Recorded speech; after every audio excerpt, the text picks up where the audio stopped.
Here. Dr. Cross. Dr. Crawl. Present. Mrs. Lehman. Here. Mr. Neely. Here.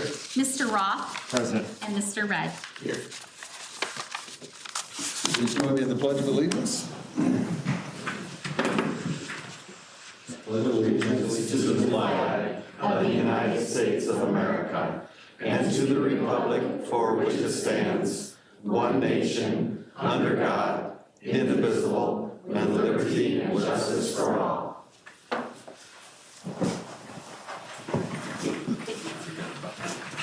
This is the time set aside for audience presentations. The Board of Education will take all presentations under consideration and respond at the latest by the end of the next regular Board of Education meeting. Your comments will be limited to 5 minutes. Participants are expected to conduct themselves with civility and respect and follow the guidelines outlined in the board policy. Dr. Sander. Dr. Fisher, and Dr. Fisher will be followed by Brian.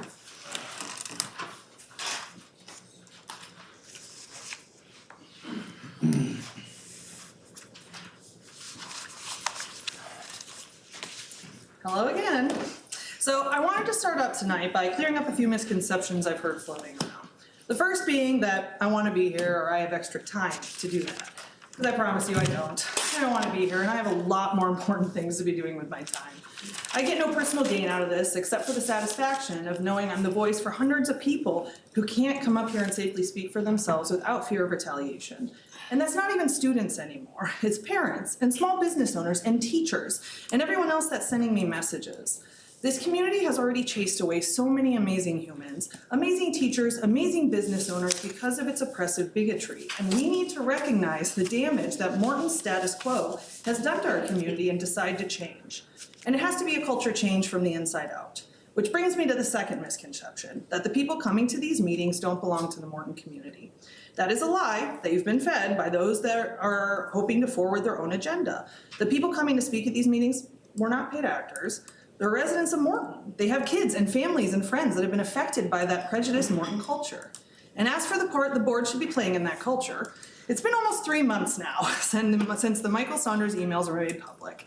And yet this board has not done a single thing to address the issues it's brought forth. Not a single thing. You didn't even change the email policy. You just suggested people stop using it for personal use as if that was going to help any of the gay or black kids in our district.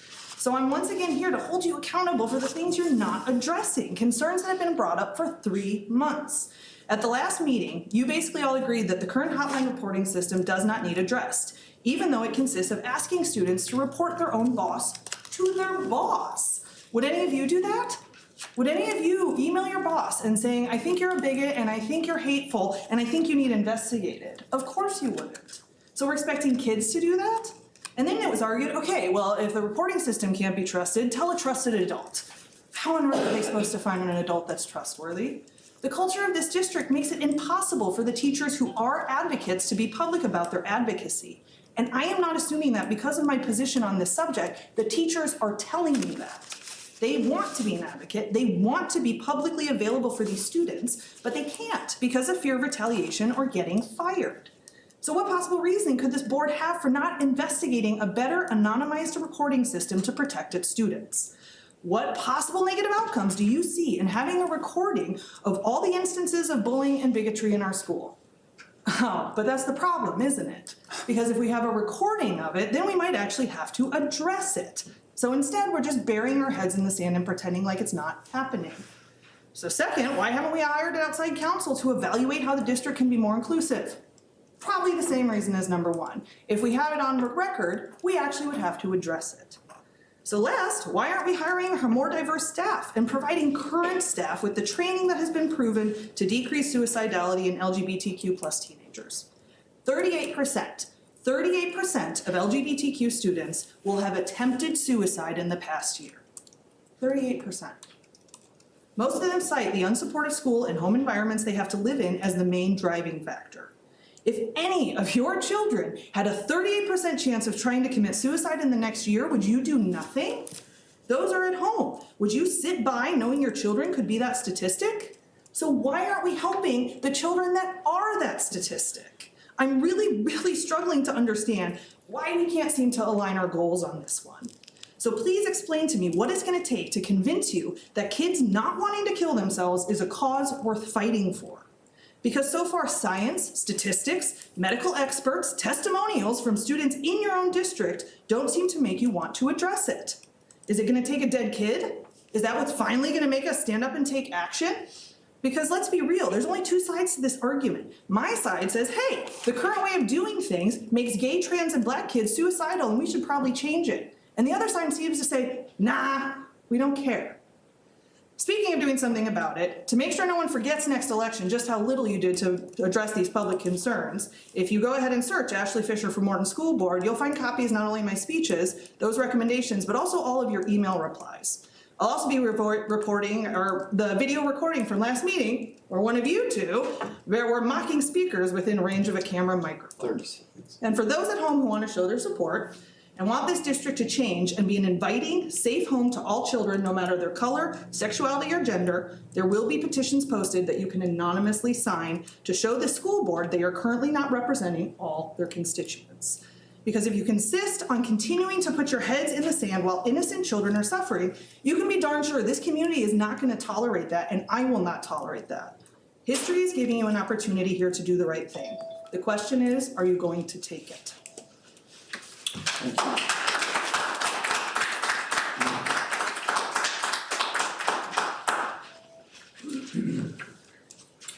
Okay, Brian is up and followed by Michelle. My name is Brian Groth. I'm here tonight as a proxy for Jamie DeShaney Sheridan, a parent in the district.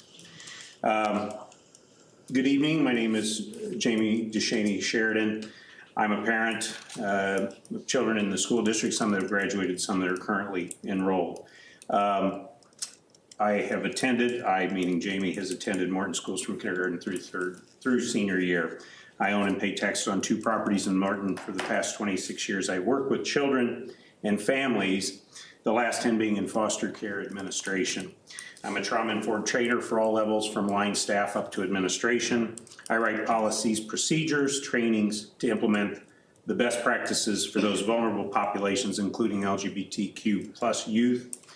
I've worked with FBI and local law enforcement on human trafficking cases, but most of all, I'm a mom, and I believe that makes me well qualified to speak to you.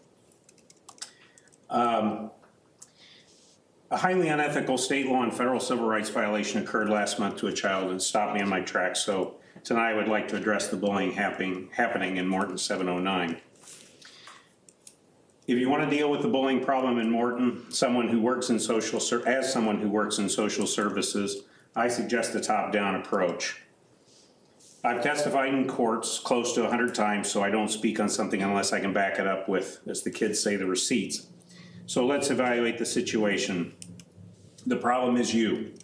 Social contracts say that children rely on adults to protect them and teach them, and I'm going to give you some real-life examples of how you've all failed. You failed to stop bullying, you failed to protect those who are bullied, you failed to punish those who are bullied, and you have shown your true colors as bullies.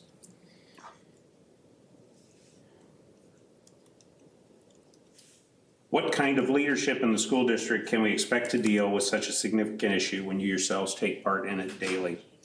I'm concerned about retaliation against my child, who's set to graduate, and I don't want anything to jeopardize that, but I also know that if I don't document it, it didn't happen. So let this be my documentation. I'll not be using names. However, for credibility, let me relay a few firsthand examples from my own children. My child's 4th grade teacher admitted that she would give him marks on his card for infractions that she allowed others to get away with, and would stand outside the door and watch for him to talk regardless of other students' behaviors, because his intelligence challenged her, quote unquote. Despite a formal complaint to the principal and her admission in a meeting, nothing was done to correct the situation. My child didn't attend, excuse me, let me skip ahead here because I know we're going to be on a time constraint. In November 2020, my daughter was exposed to COVID and we made the decision to quarantine her at home in California. And when she started showing symptoms due to the state's higher COVID restrictions, we followed the guidelines and submitted the report to the school so that she could take part in a healthy quarantine and continue classes online. My daughter emailed all of her 10 teachers with no response for 4 days in a row to get the Google Meet codes to her classes. On the 5th day, she received an email from one teacher that read, "We were told by a certain administrator not to give you the codes." When I reached out to that administrator, he replied that he was given the directive by the principal. Upon contacting the principal, I was told that too many parents are taking their kids to Disney and calling it a healthy quarantine, so we're gonna let her have the code since your house is close to Anaheim. Principal went on to tell me options I had expressed in frustration about the situation on my own personal Facebook page and said, "If you're so concerned, we can just put her in an alternative school without your permission." The principal cannot tell me of any students who were denied access to their classes while in attendance, even those at Disney, quote unquote. Ultimately, educational law prevailed and my daughter was allowed into Google Meets. Because bullies tear down others to build themselves up. Regarding the incident I mentioned earlier, I'm protecting the child's identity, but can speak on my advocacy on behalf of this child. Because of issues related to physical health, this child was behind 1.5 credits needed for graduation. An agreement was made in July by this child's parents and principal that would evaluate the need for APEX classes after the first quarter, provided the child met 4 stipulations set by the principal. The child met and exceeded the stipulations, and the parent checked back in after the first quarter to arrange the classes. The principal replied with a 12-word sentence: "Once past due fees are paid, then we can talk about APEX." In May 2022, the state passed a law stating past due fees could not be used as a means to withhold education. Thank you, Brian. Michelle? And Michelle will be followed by Tammy.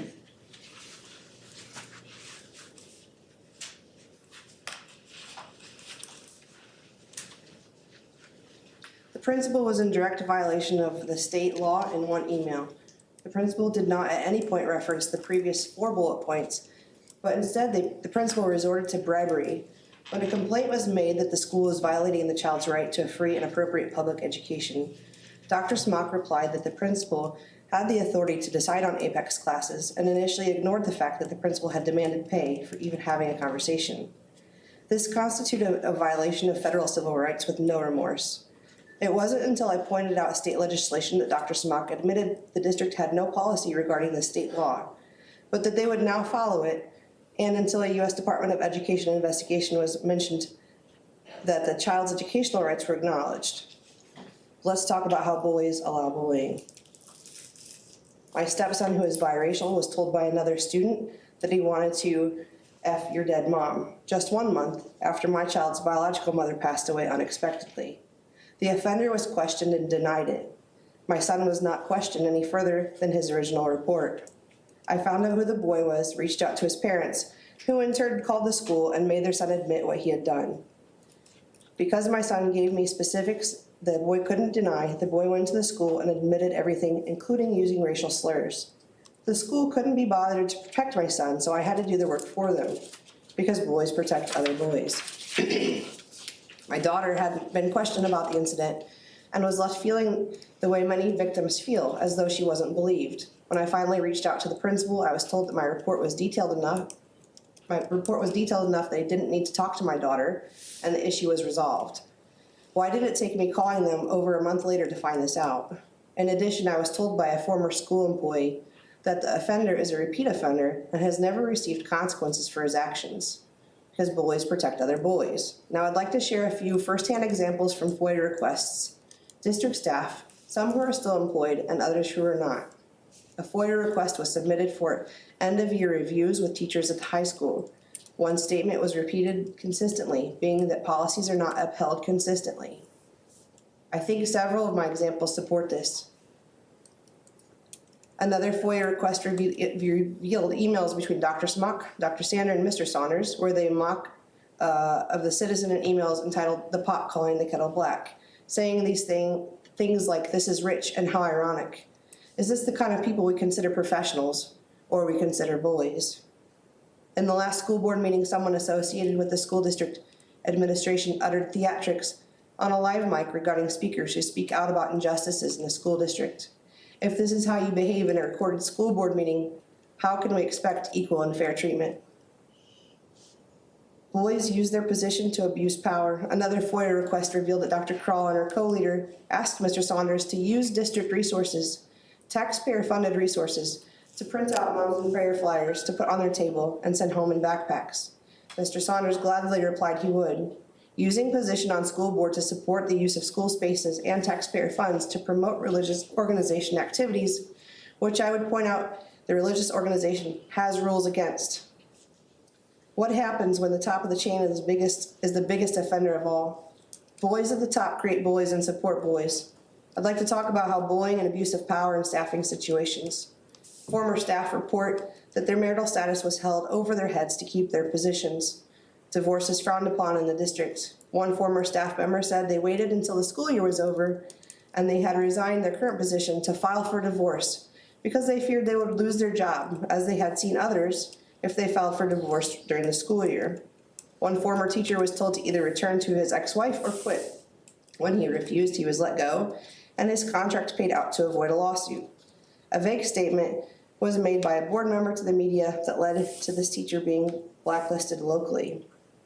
This leads me to my biggest offense of all. Although I have permission to share as many details as I want, including names, I'm going to be considerate and share the basics. In February of this year, a former teacher suffered a mental health crisis during non-school hours and proceeded to attend to his mental health appropriately. Instead of supporting the teacher and offering the services the district claims to offer for mental health, the teacher was segregated, chastised, intimidated, and browbeat into finally signing a resignation letter in March, and public statement written by the district's attorney. When the teacher requested FMLA to appropriately address his mental health, instead of supporting the teacher was told if he didn't release all of his protected health information, which he was not required to do, he would be terminated. The protected health information was then shared without his consent amongst the school board. The teacher's wife was pressured by junior high staff and the resource officer to get a restraining order against the teacher, which she refused to do as he was not a threat to anyone. The teacher's wife was questioned at her place of employment by the resource officer about the teacher and the incident, which is beyond his scope of duty and unethical. Tammy is up, followed by Julie Peters. I'm continuing Jamie's statement. The teacher's child was monitored by junior high staff and the resource officer to see who drove him back and forth to school, as this information was used to ultimately report back to Dr. Smock. There are so many more ways that the teacher was bullied, including showing up to his house unwelcomed and unannounced, threatening to withhold pay of his colleagues if they talked to the teacher. There are emails to prove all of this. You know why kids bully? Because adults bully. But no one wants to have that conversation. Adult bullies aren't interested in solutions and compromise. They are only interested in dominance, power, control, and breaking the spirit of others to build themselves up and getting what they want. Since I have provided some insight to a problem you profess not to know how to resolve, I'm opening the door to the conversation, and I guarantee it will become very uncomfortable for you, as it should. I'd like to reply to my proposal, and Dr. Smock, you know I am nothing if not persistent. So I propose this: independent auditor to evaluate the working environment in Morton Unit School District 709. Independent audit of all staff who resigned during Dr. Smock's term. Implementation of Dr. Ashley Fisher's proposed plan for the bullying hotline to include review of how all incidents were handled in the last 12 months, and to include ability for students to report staff. Education of all administration and teachers on trauma-informed care, specifically in regards to drug-exposed, abused, and neglected youth. Mental health first aid and sexual orientation, gender identity and expression, and cultural humility, I apologize. I have written a training that I'm happy to share regarding trauma-informed training. You definitely need it. Being upstanding isn't sticking together. A bully is too weak to stand alone. You need each other.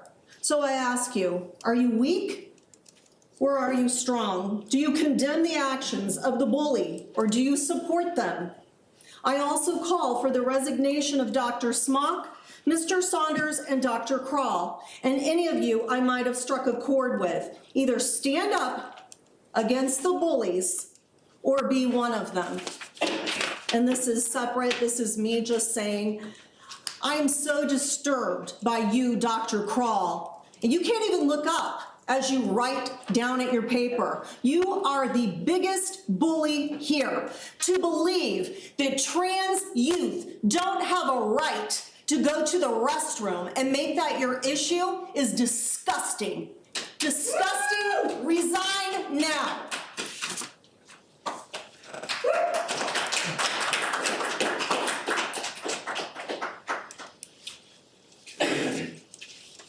Julie? Followed by Heather. Good evening. I am the parent of a Grundy student, and I am also the step-parent of a student that attends Morton High School. I am also a mental health professional. I am a therapist. And I am also the product of having 2 public school teachers for parents. So in my public school education, allowed me the foundation of which I built 2 master's degrees and foreign travel, and allowed me to have a very eclectic worldview. So I am a huge supporter, believer in public education, and I respect all of the work it takes to run a school district. I stand here tonight because I want to amplify concerns that have been happening over the past several months, starting with the board meeting that happened on September 5th. And I think we're going to hear more tonight about some of these concerns. But what I am the most concerned about is that we haven't seen a lot of action for the district to take a look at the complaints that have been happening. I haven't seen a lot of investigation. What I really call for is that we look into best practices for the district when it comes to LGBTQ students, when it comes to trans students, when it comes to students of color. I think the district needs to take a closer look about best practices and policies for public education for respecting the rights of these students. I took a look at the Morton census. As we likely know, Morton is 95% white, predominantly evangelical Christian, and predominantly affluent in terms of income and household income. And so what I am concerned about as well is the fact that we are not concerned about protecting the rights of the majority. The demographic of Morton isn't going to change. But what we need to do is make sure that we're listening to the lived experiences of people that don't represent those demographics. That's what the biggest problem, as I can see, is. We don't have a problem where there's reverse discrimination. It doesn't, in fact, exist. We don't have any threat to the folks that are predominantly evangelical Christian in this community. No policy change will impact anyone's religious beliefs. There's been a misconception that this is a topic where we need to talk about religion at the school board meeting. That is not correct. We need to be talking about the separation of church and state at the school board meeting. And I think that is where we're getting into trouble. What I will say is that there are many resources for best practices. The Human Rights Campaign has excellent information on this topic. The Trevor Project also has resources for public schools, and there are a number of other districts in the community that are starting programs that protect students, both of color and of LGBTQ status. We need to post safe spaces in our schools to let these students know that there are places they can go to be seen and heard. And finally, my stepson recently endured a bullying incident. He was wearing a shirt that said, "Black Futures Matter." A student came up and pushed him from behind in the hallway, where he was completely taken aback. Unfortunately, there was not disciplinary action taken against the student. There was a statement made by Principal Ripka that simply said, well, I don't think the students understand the full implication of their actions. This is unacceptable. And these things need to be investigated. We need to have an outside audit come into the district to see if we are upholding the rights of students the way that we need to be doing so. I think that if we're living in a district where a student can be shoved and it can be seen on camera for a statement that Black Lives Matter or Black Futures Matter, there's something wrong. There's some kind of underlying problem in this district. Thank you.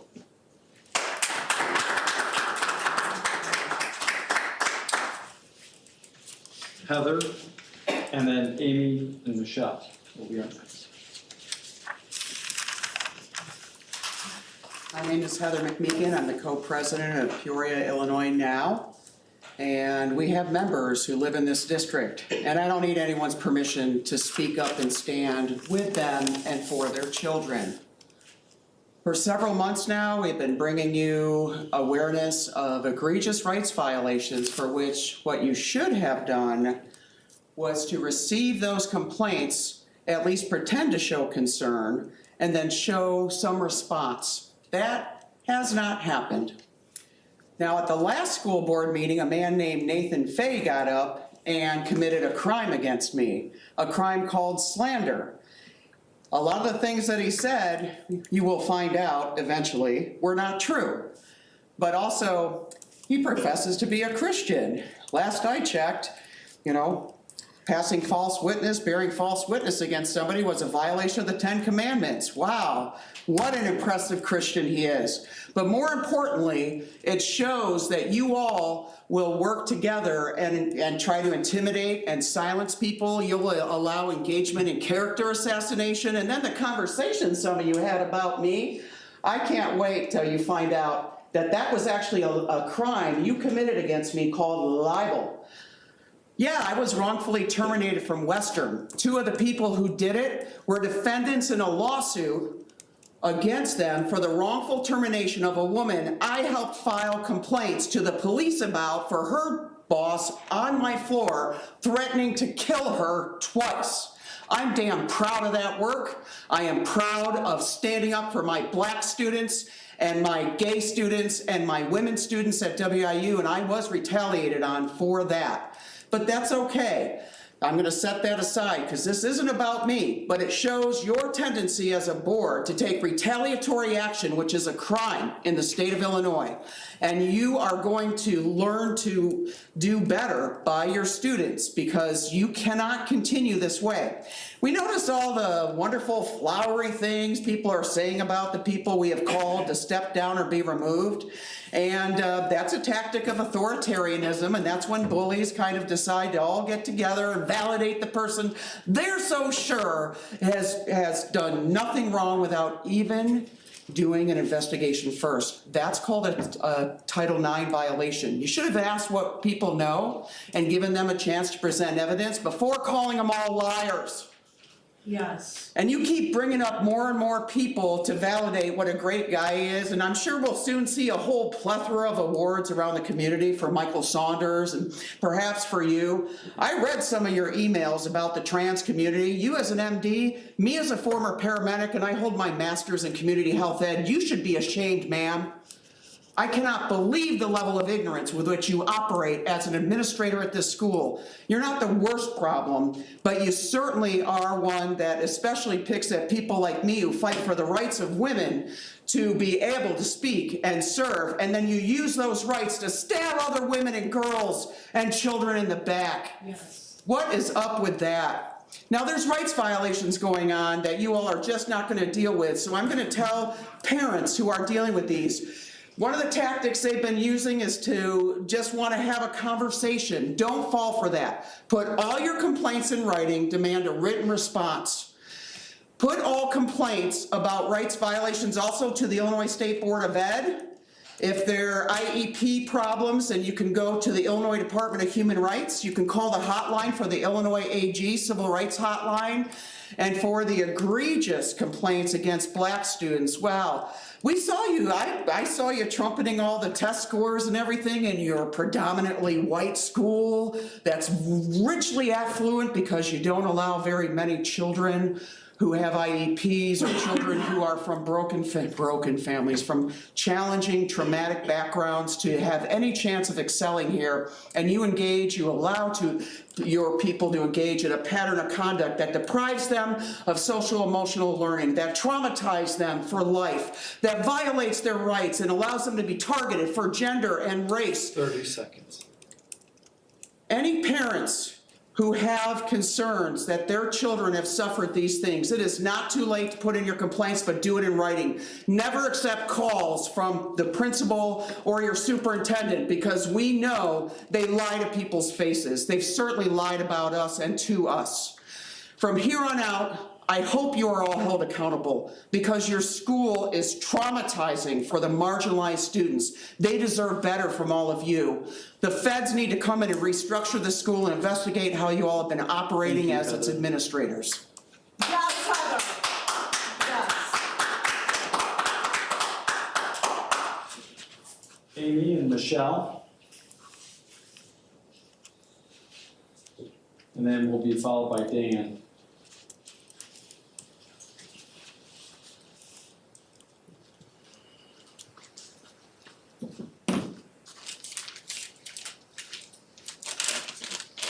My name is Michelle Gady, and I'm acting as proxy to Ms. Amy Parr. Amy is a parent of students in the district. She filed a formal complaint that initiated an investigation. This case of discrimination and rights violations alleged against Morton 709 Ward Grundy Principal Michael Saunders for his treatment of an elementary school black child with a visual impairment and IEP for other medical issues includes being repeatedly barred from using the regular restroom, segregated to use the bathroom in the office, reminiscent of the time in history when black people had a separate bathroom and drinking fountain.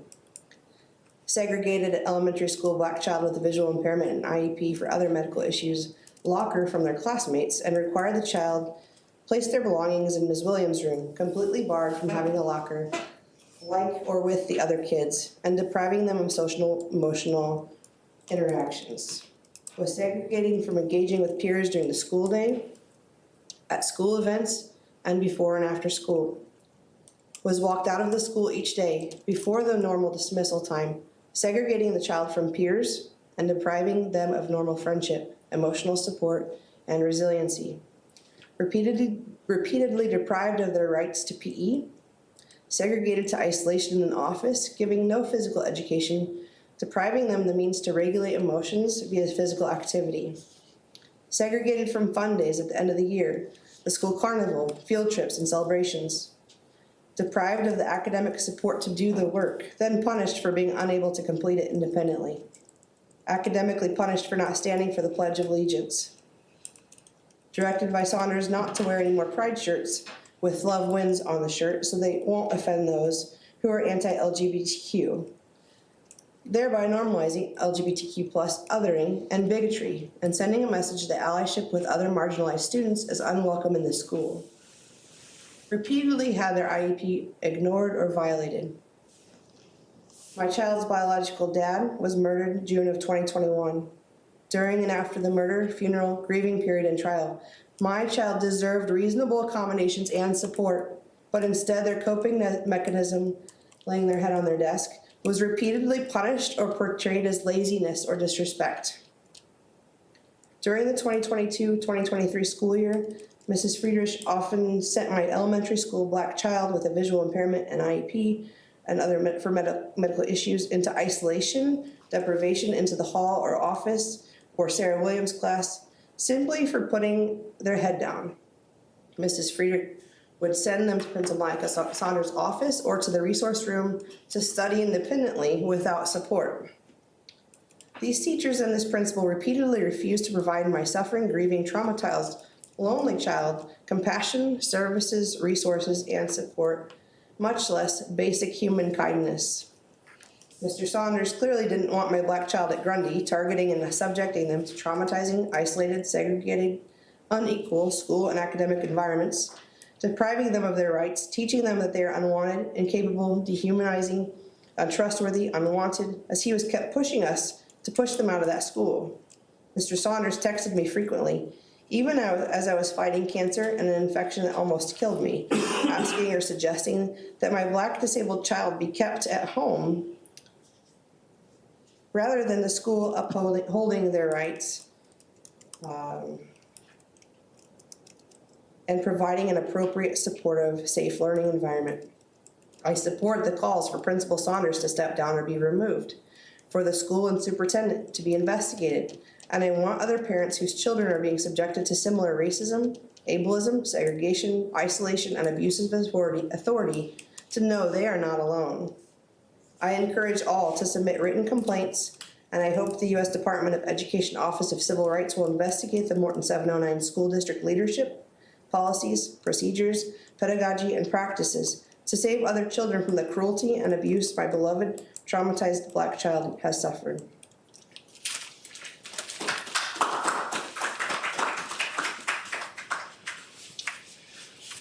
All right, Dan. Dan will be our final speaker.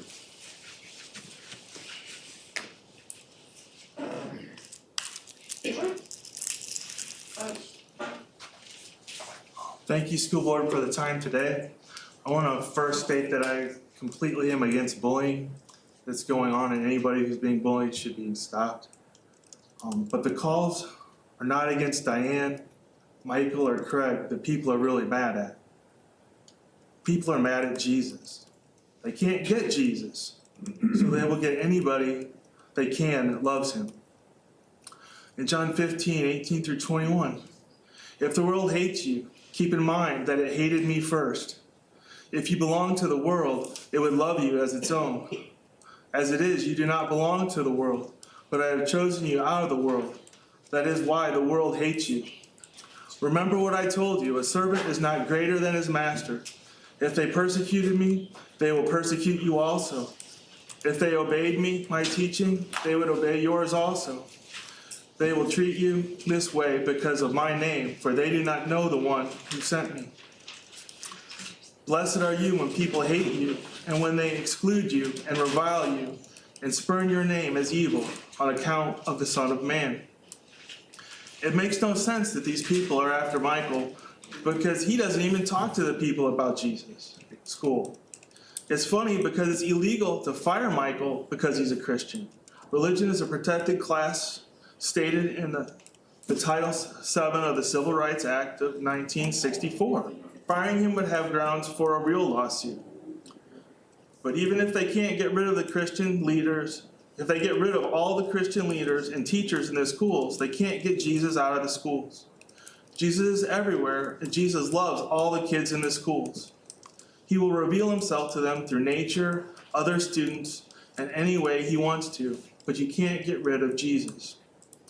If you're hating Jesus, why are you doing so? I don't believe there is any fact or logic that will convince all the people in this room. I think the only thing that can deliver us is God, so I'm going to pray to God. God, please fill this room with your spirit. Please bless everyone in this room with your peace, your joy, your strength, and your wisdom. Please open everyone in this room's eyes to see the truth. May the spirits and intentions behind the words become visible for all to see. Please deliver this school district to show us what to do. Please give us all of us insight into what we do not understand, and in all things may your will prevail. In Jesus' name, amen. Thank you for the time.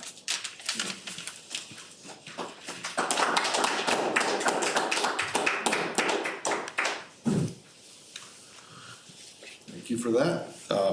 We'll move on to administrative reports, starting with the superintendent's report. Okay, good evening, everyone. I've got a lengthy report. It's been several weeks since we've been together. So we had kind of a long break, longer than normal between board meetings. So bear with me. First, I just want to remind everyone, we just had Veterans Day just on Saturday. And I'd just like to thank personally all those in our community, all those in this room. If there's anyone else in the room, I know we have Mr. Neely and Mr. Rudd, Dr. Sander, Don Rademacher behind the camera as some of our veterans. And I just wanted to say thank you for your service. We appreciate you greatly. So thank you. Tomorrow is School Board Appreciation Day. And I'd just like to thank our school board members for all the time, dedication, and heart that you put into the job you do. It comes with some joy and it comes with some anguish. And it's always amazing to me that people will raise their hands to do these jobs with everything that it takes. Not just what it takes in this boardroom, but what it takes outside of the boardroom. So thank you very much for your service to our district. As you can see, we've got some appreciation shown by some of our students around the district, elementary, a lot of elementary school kids said thank you for your service, and I just want to say it myself. Thank you very much for everything you do. It's a pleasure to have you all on our leadership team, and I thank you for your service. I want to congratulate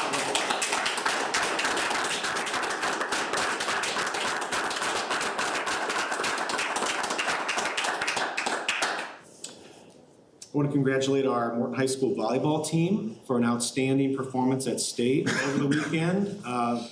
They placed 4th place. I think they would all tell you that at the beginning of the season, if you had told them that's where they would be standing at the end of the season, they would have been in disbelief. I saw all the matches at state at the Redbird Arena, and I can tell you they fought harder than anyone. They didn't have the height that many other schools had, but they had the heart. And they were always within just a few points of actually upsetting the other teams. So they even gave the former or the repeating champs a run for their money in their match. So just congratulations to Morton High School volleyball team.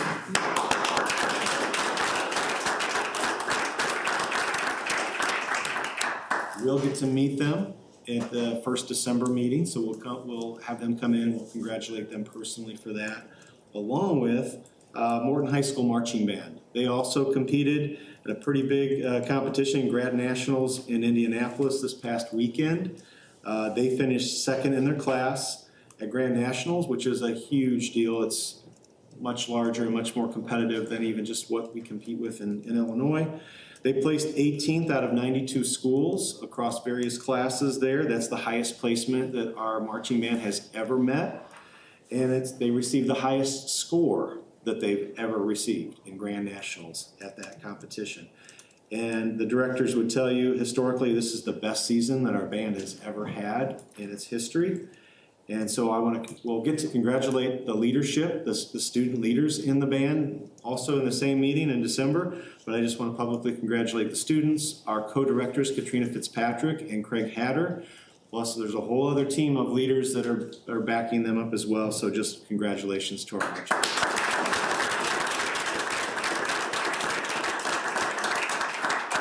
So a lot of great things happening. A couple other just updates. Reminders, the bid opening for the MHS renovation project is going to be on December 13th. That has caused us to add a meeting, a special meeting, just to approve the bids. So we'll open the bids on the 13th, then we're asking the board to gather probably just for the one agenda item of approving those bids, so we can do that before the Christmas break, and we can start to get contractors ready and prepared for that project. So we're asking for a special meeting on the 19th. We'll plan for that. Realizing the late notice on that, we may not have all board members present, but I know I believe we'll have a quorum present for that. So thank you for adjusting your calendars for that. We have met with the architects as they've put together the bid documents. We've gotten to see some 3D renderings of the interior space. And although they haven't quite completed those yet with color and different things, I think they want to tweak them and make them really nice. They are fantastic. So you get a view of as if you were standing in the middle of the lobby that we're proposing and looking around at all sides. It's just it's overwhelming how beautiful it is and how spacious it will be when you get there. So As they finish up those 3D renderings, I will share those with the board. And it's been just a great process with the high school administration, working through a lot of details, all the way down to how many tables will the athletic trainer have and where are they located and how our bathrooms are situated. There's so many details associated with that, but architects have done a fantastic job. They have a great team behind them as they put those bid documents together. So very excited about that. That'll be on the 13th. Parent-teacher conferences just concluded. This year, you're probably aware, we had split conferences where our 7th through 12th graders had their or parents and teachers had their conferences in October at our normal time, but our elementary just finished theirs in November, last week. And we are in the process now of surveying parents and faculty about how did that go with them being split. Do you like them? So we'll share that information with you. I think it's starting to come in. I'm not sure if we've closed those surveys yet, but we're starting to see some results there. We need to know that. We need to know how everybody thought it went because we're preparing for the next year's calendar and we need to know whether we should do that again. So that's kind of what we're in the process of. And Dr. Sander is leading the calendar committee, so he's anxiously awaiting the data on that so the committee can be informed. Are we doing these the same way next year or not? So that's a little bit about that. Food service update, as we have taken on the self-management of our cafeteria program, just would say that it's going exceedingly well. Crystal Lonis is doing a fantastic job as our manager. We're always tweaking things and trying to improve things. It's nice to have complete control over the program. We are in the process of surveying our students and asking them, so what do they think? So we're surveying 5th through 12th graders, getting their opinions. I'm sure they're gonna be blatantly honest with us, no doubt about that. So we're gonna take their feedback and see what we can do to improve things. And it is kind of nice now that we're in control of that more, that we can make those adjustments. So we'll be doing that along the way. Committees, we are still in the process of figuring out our formal negotiations committee, but Dr. Sander and I have met informally as a pre-negotiations meeting with the MEA leadership. And our goal is to start knocking out some of these kind of smaller issues. They could be contract language issues or some things that we mutually want to agree on a different way of moving forward. So we're working on that. We had a great meeting this week already and making progress on that. Of course, we will share all the details with the board along the way. We've agreed, even in this room, we've met and we agreed that we haven't agreed to anything until the board has seen it and the whole MEA exec board has seen it. So just so you know, we're working on proposals behind the scenes to try to expedite the process for the Board of Education, whoever's going to be on that committee. So we're making good progress on that. We will share some of those details with the Board of Education in closed session because that's a negotiations topic, so we'll share some of those things with you. Another committee that met was the Extracurricular Mission Committee. Dr. Sander met with them and Mr. Neely, Ms. Lehman, and so is there just maybe a brief update on that? Sure. So we met at the end of October, and we had 3 items on the agenda that we really wanted to cover. And the first one was involving students and best practices. And anytime that you're working with students, communication, that's what we're trying to focus on. And so one of the products that was put together after surveying, Ms. Ripka and Ashley Beyer put together a survey, and they sent it out to all the students that were involved with athletics and fine arts. And so we had 72 responses, and the information was great that they got back, and so it was communication focused. And so they put together a nice little info sheet that we can incorporate into what it is that we're going to do as a final product. So that was a really good takeaway on that. The other one was a survey, and this was Chris Carter and Jordan Williams. They put together a survey that consisted of about 33 to 34 questions. I think the junior high has used a variation of this survey in the past. And so the committee went through and they looked at a lot of the questions. It's something that can easily be adapted, that we could post out there on our website. One of the goals of using this is to streamline the communication, not waiting until the very end to have, bring information forward. That would have been helpful if we would have done that during the mid-season. And so that was a big takeaway. So we've got a really good template that we can easily adapt as we move forward. And then with that, a couple of other things that were brought up was SEL and the NME for sports. And so Mr. Jones is going to be working with Stephanie Brown, I believe, on looking at the social emotional side and incorporating some of the things that we're doing with NME into our practices with the students, how it relates to extracurricular activities. And then the third thing is that we have 2 templates. And so the ADs are going through that, trying to convert their existing handbooks into those 2 templates.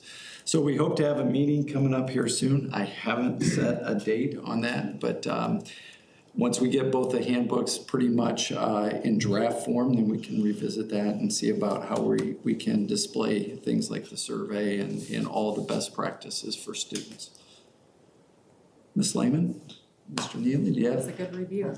I think you covered it well. I mean, these are big steps as we look at the survey and getting information about coaches and how we can do a better job, looking at kind of our preamble, if we'll call it, and that is, as we've talked before, how important it is that when we look at junior high and junior varsity, those are developmental programs. So we have stated that, and I think we've been heard on that, and I think there's agreement, and I was really appreciate Scott's comments relative to the SEL. He went to a seminar, and some of the things he heard there, plus some of the other things that are taking place within the district, really was we need to step up our pace in that regard, and that was kind of touching to us, the way he outlined his comments to us. So probably said more than you wanted until this time. No, that's perfect.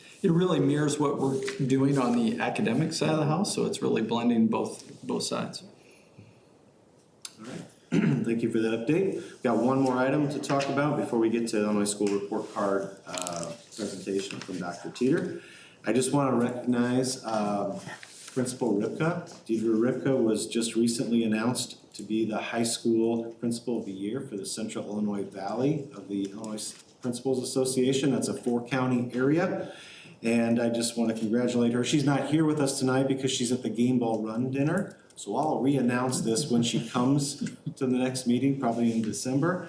But I just want to let everybody know that we're very proud of her accomplishments. She's very deserving. She's an outstanding leader in our district.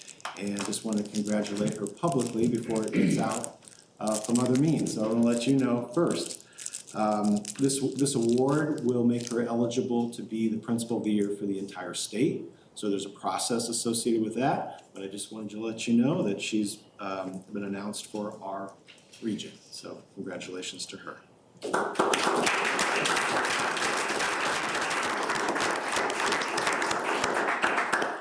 Before I move on, any questions about all the things? I know I ran through a lot of different things. You might have had a question along the way. I realize I just kind of bulldozed right through those items. Do you have any questions about anything that I've talked about? Just a comment on the negotiation committee, since Dr. Cross isn't here, we'll put him on that committee. In fairness, I mean, we did to Andy last month, so. That's a good point. Done. Well played. Second. Thank you, Dr. Cross, for volunteering. It's appreciated. All right, with that, I'll turn things over to Dr. Teeter.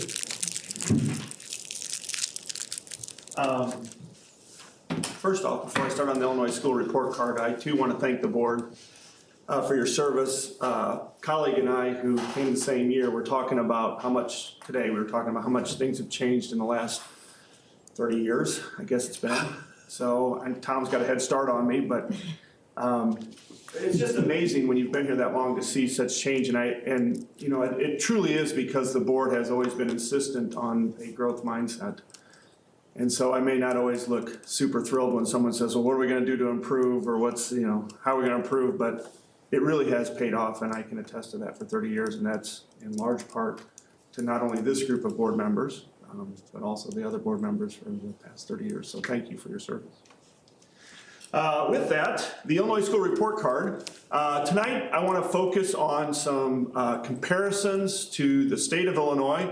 Back in August, we looked at just our overall meets and exceeds and some of our growth in the areas of the map. So tonight, what I want to do is it's that same data, but now that they've released the statewide data, how we kind of stack up against other districts in the state.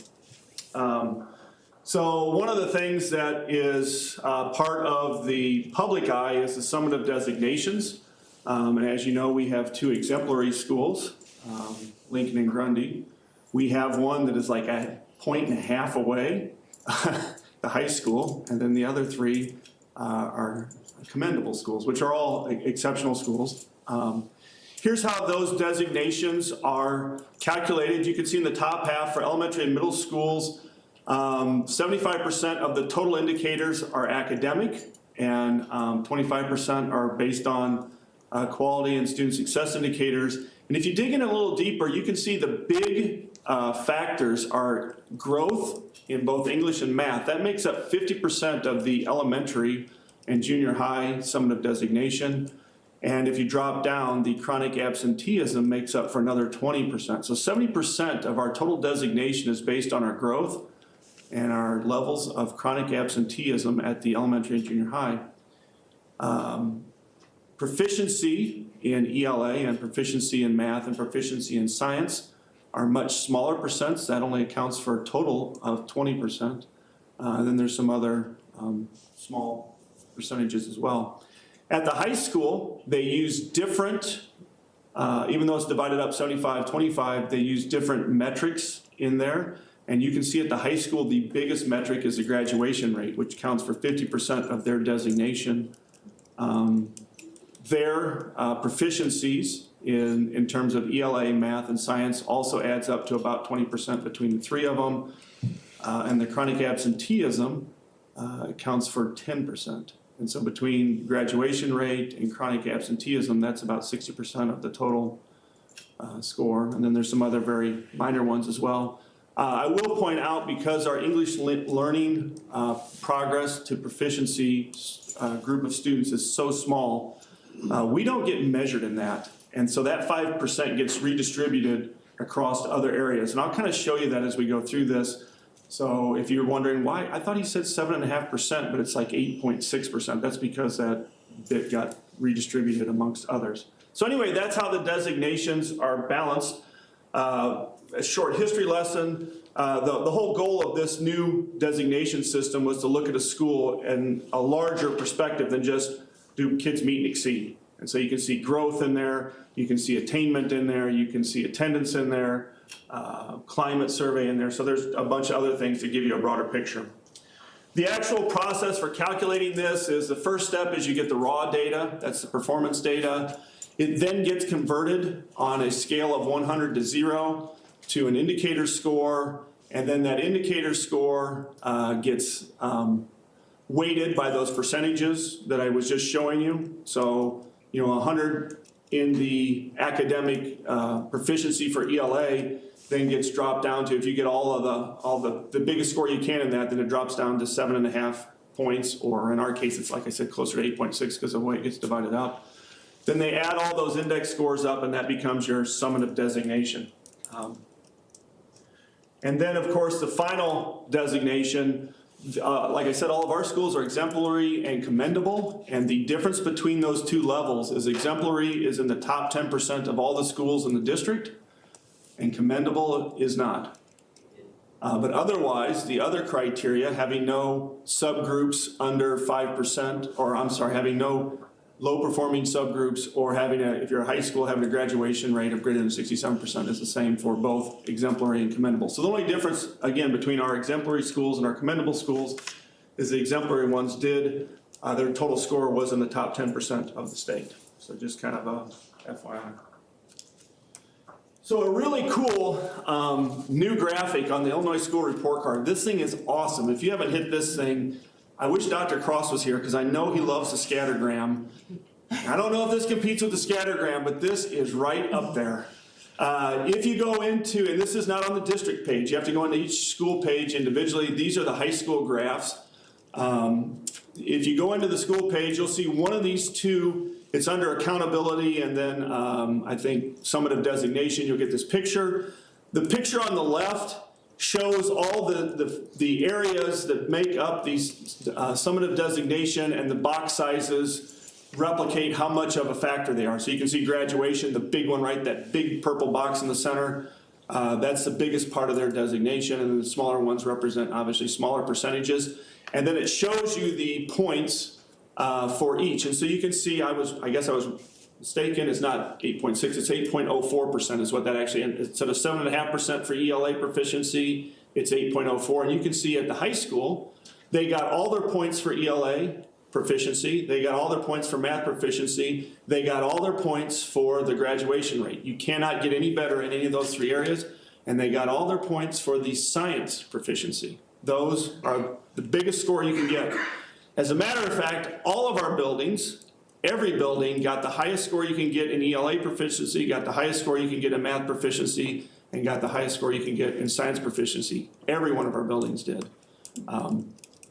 So in terms of proficiency levels, we're as high as you can get in the state of Illinois. Now, that's not to say we can't do better, or we can't have more kids meet next year. I'm not trying to infer that. It's just in terms of what the state calls successful, we've hit it. Now, the cool thing about these pictures, and like I said, the one picture on the left, the boxes represent by the weighting. The picture on the right are the index scores. That's that score out of 100. You can see, again, the 100 out of 100 in the one areas I just talked about for graduation, ELA proficiency, math proficiency. But the really cool thing about this is you can select one of those boxes, any of those boxes, and see where we shake out compared to the rest of the state. Now, I would have loved to have talked about this all night, but I know probably some people want to go home at some point. So I only picked one area to talk about, and that's chronic absenteeism. And so if you would actually select the chronic absenteeism box and hit that, you're going to get this graph. And this is all the schools in the state of Illinois and where we shake out.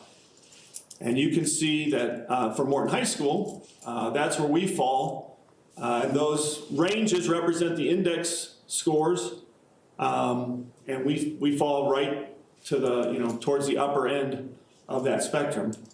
And again, you can do that for any of those assignments. So if you're looking at some of the different schools and want to see where they shake out, you select that and you can see compared to the rest of the state, here's where we fall. Just to talk a little bit about chronic absenteeism, and then we can come back to that picture if you want. I guess before we get into the details on chronic absenteeism, this turns out to be the most confusing graph a person can ever make in their life. I almost deleted it right before the meeting started because it's meant to show you how chronic absenteeism has changed over time, but as Dr. Smock astutely pointed out, you did it backwards. It's the right, on the far right is the oldest data, and on the left is the newest data. And I know usually in America we read left to right, but was trying something different, something fun, trying to go right to left. And the other thing that's a little quirky is you want to get a bigger number is better. It means less chronic absenteeism. And so you can see on the far right, that's pre-pandemic. Those were our levels for chronic absenteeism. And then on the far left is after the pandemic this past year. And then I put on the right side, those don't represent the percents of our chronic absenteeism. That's actually the formula used to calculate the index score for chronic absenteeism. And so an easy way to kind of look at that if you're really math curious, the high school you can see is like roughly right at 60. It has an index score of 60. Their chronic absenteeism is 20%. So 20 times 2 is 40, subtracted from 100 is 60. That's how you get the index score. What's the definition of chronic absenteeism? I'm glad you asked, because that's going to advance the slideshow even faster. The students who missed, I keep asking, I just keep booking through. If you want to get to the end, just say, what was our overall percentile rank as a district? I can get to the last slide like right now. So the definition, this is kind of an, this has been around for a while, but I don't think most people caught on to what the change in definition is. This is students who have missed 10% or more of the school days per year with or without a valid excuse. So if a family goes on vacation, if a student gets sick and goes to the doctor frequently, if there's any combination of doctor visits, hospitalization, sickness, vacations, if you miss more than 18 or 17.6 days in a school year, you're counted as chronically absent.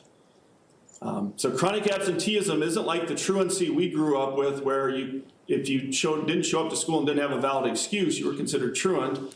It's just strictly absent. Who's been absent that much of the day, or that much of the year, I apologize.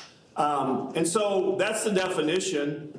Below, those bullet points represent some of the things as a district, because we've had some conversations about chronic absenteeism, on how to try and reduce the chronic absenteeism in the district. One way that we are working at is we do these quarterly notices. So at the end of quarter one, if you have 5 absences, you get a letter and it's a nice, hopefully it's a nice letter. I think it's a nice letter. I saw the letter. I took it as a nice letter. Maybe not everyone does, but it essentially says it's important that you are at school. That's how you learn, and we want you to be here. And so you can see the divisions for each quarter, 5 after quarter 1, 10 after quarter 2, and so forth. We have a school that does a wellness wall. When students are absent, they post it on the wall, and just, so that you recognize that we miss you, you're not here, and we want you to be here. There are a few schools that are doing social media campaigns, sending out flyers to families, posting different things on Facebook about the importance of attendance. Today, when I was meeting with the broadcasting group, it is my understanding that not only is Ms. Ripka Principal of the Year, but I got the vision that she has set for the broadcasting group to make this movie on why you should come to school.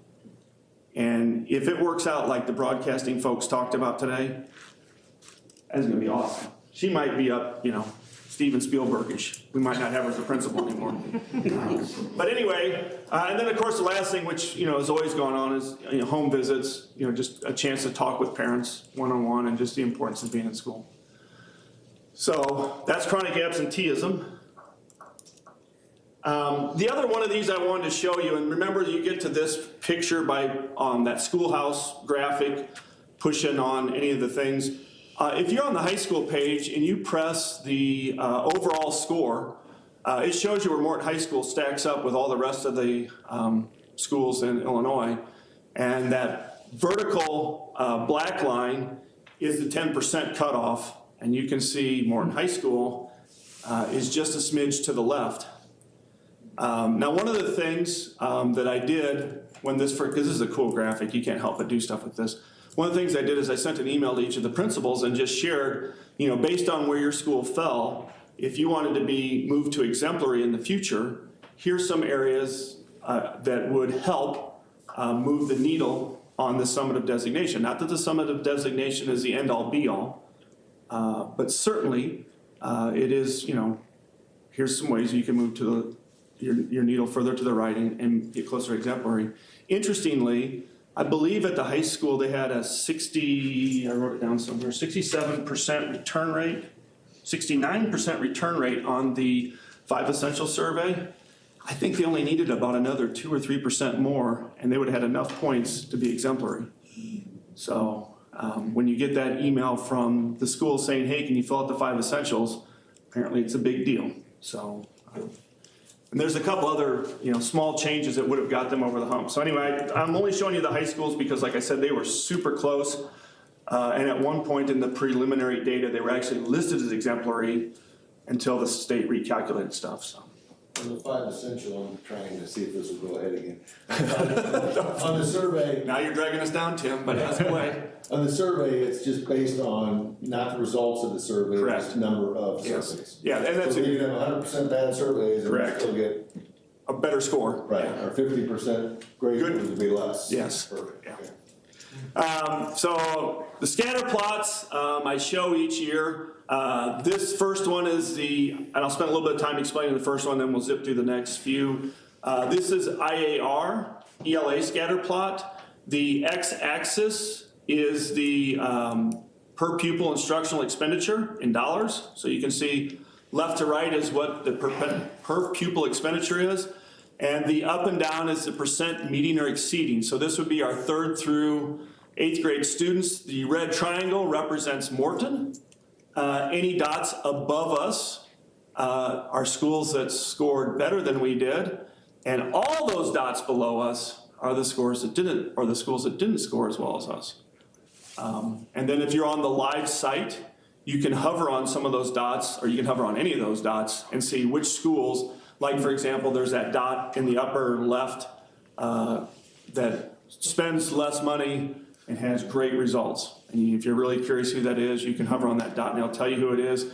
Or you can go way to the right and see that school that's spending almost $19,000 per student and is barely getting 10% of the kids to meet or exceed. But we're the red triangle. So that's ELA, and again, that's just IAR. This is just the high school, just the 11th graders, just SAT. Again, you see our red triangle.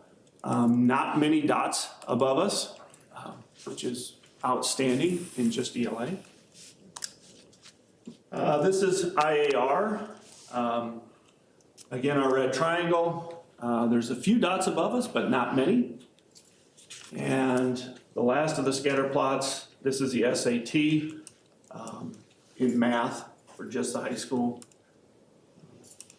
So those are the scatter plots. And again, you can find those on the main site, and you can dig into that if you want to see other schools and select, what schools are out there that you're interested in. This next part is new. This is something that ECRA, this company that does we've done a lot of work with, helps us analyze data. And so these are percentile rankings for our district for this year. And just kind of as a clarification, every district in the state counts as one entity.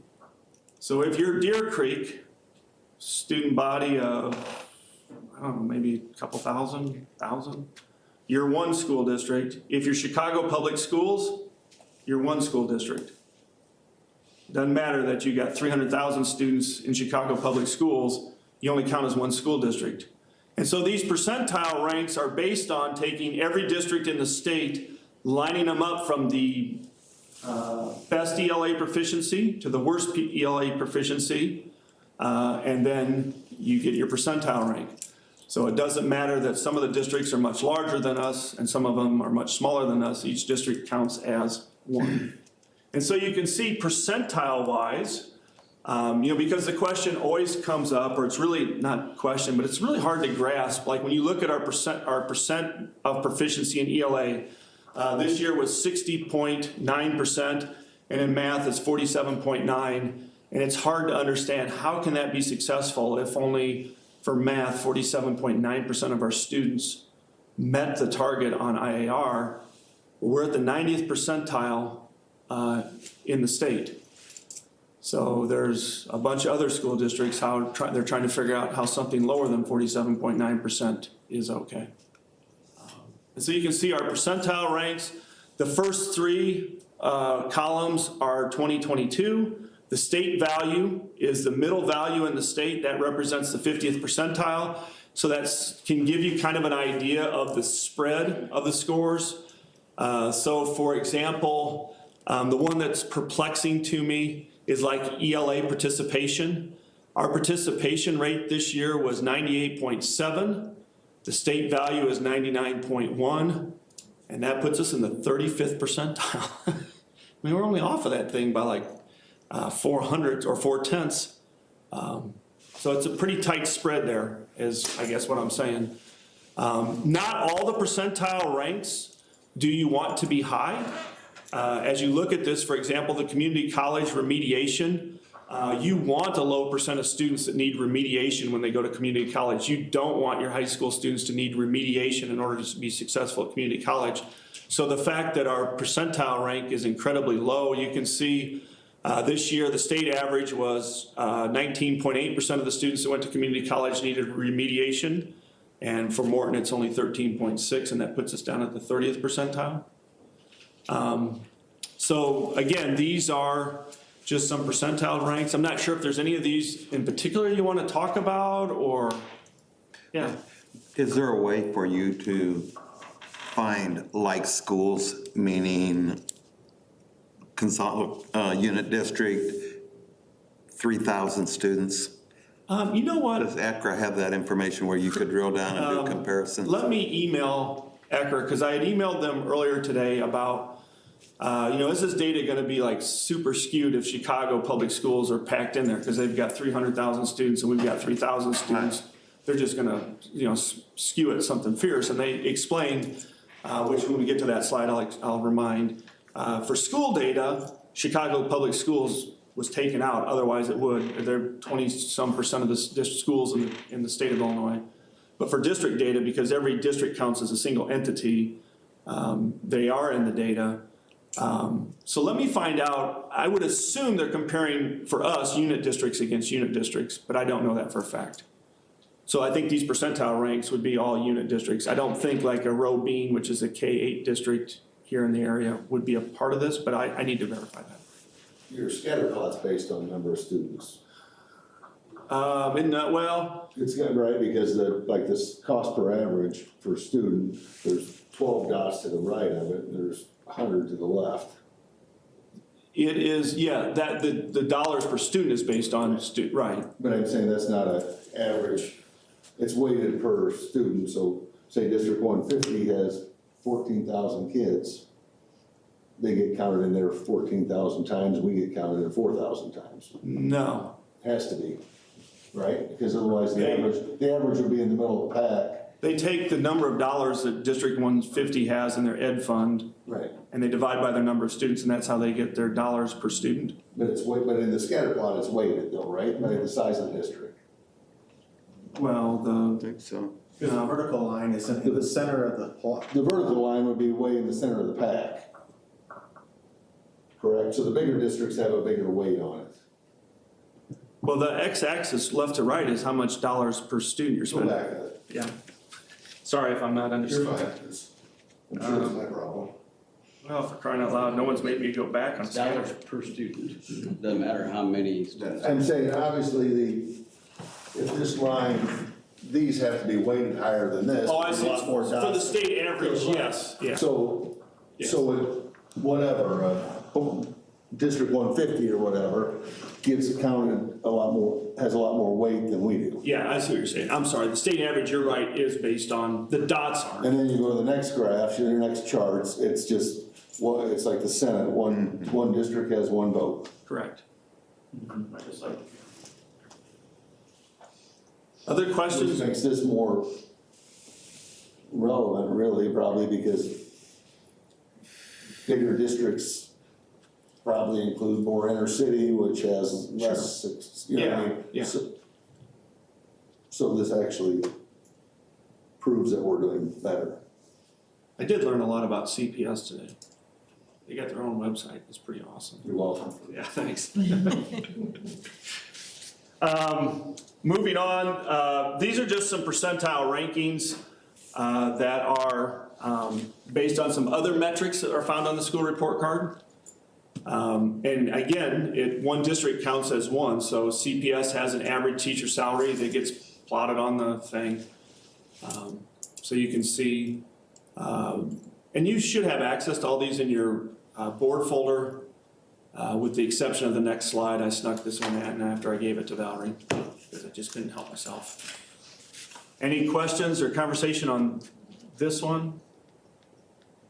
Yeah, this one doesn't have a lot of meaning when you consider Chicago and the suburbs, and you then consider the school districts in southern Illinois and what have you. To have an average salary is, Yeah, there's sure what- definitely an I'm not sure economic what value diversity that is. between north of I-80 and, yeah, you're right. but go down to even the rural schools in Right. Illinois. Right. Yeah, cost of living is Greatly way different. across the state. This one I tossed on there. This is the surprise slide that didn't make the cut. And I put this one on there simply because of the chronic absenteeism.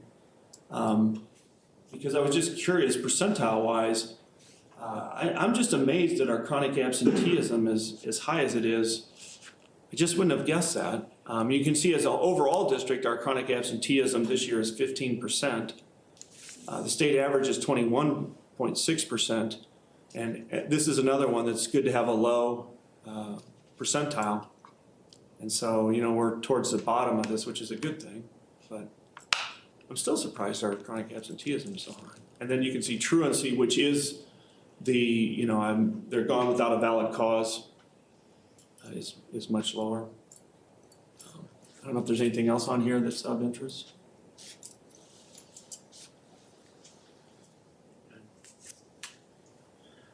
These are the school percentile ranks, and these are the ones where CPS was left out of. And I took, for our elementary buildings, their row represents the average of the 4 buildings, not the average of all students, but each building added together, divided by 4. That's the percent of meets and exceeds in 2022 and in 2023. And then that is their average percentile. There are 4 percentile ranks added together and divided by 4. And so you can see our elementary schools, our junior high, and our high school. So again, it kind of gives you some idea of, you know, when we look at, you know, for example, at Morton High School, when you see 43.7, well, I guess that's 2 years ago. So when you see 55.9% of our students meeting or exceeding on ELA, is that a good thing? Well, it puts us in the 95th percentile, which is, you know, pretty good. Not pretty good, it's really good for the district. Of course, the next slide is math. Exact same data, but now for math.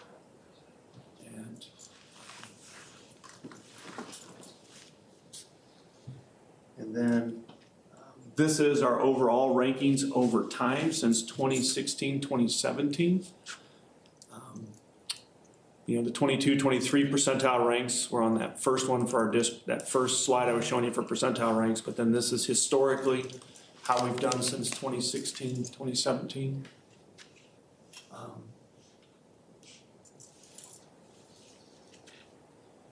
And then the last slide is kind of a review from August. I've added a little bit to it from August. You know, we talked about, you know, what do you do with this data? What happens with this data? I mean, show it to the board, we have a conversation about it, but then what do we do with it in terms of improving how we operate as a school district? And so one thing we do is we break this data down into smaller groups, and as I shared, I've sent out emails to each of the buildings just talking about, in terms of a summative designation, what are some things that would help improve the summative designation? Not that that's the end-all be-all, but it is a big metric for the state of Illinois, so it's something to consider. There are reports in, there are IA reports that show how our kids do by standard. And so we have began at the district level with the instructional coaches starting to take a look at those to see, are there specific standards that need to be addressed. We also, in October, I shared the board presentation with the elementary teachers that I shared with the board, I think in August. But I shared with the elementary teachers, and we talked about specifically, you know, our 3rd grade scores have been going down, and we talked about here at the board meeting that the 3rd grade class last year is the class that would have had kindergarten in 2020 and missed half a year and then had that really rough 1st grade year.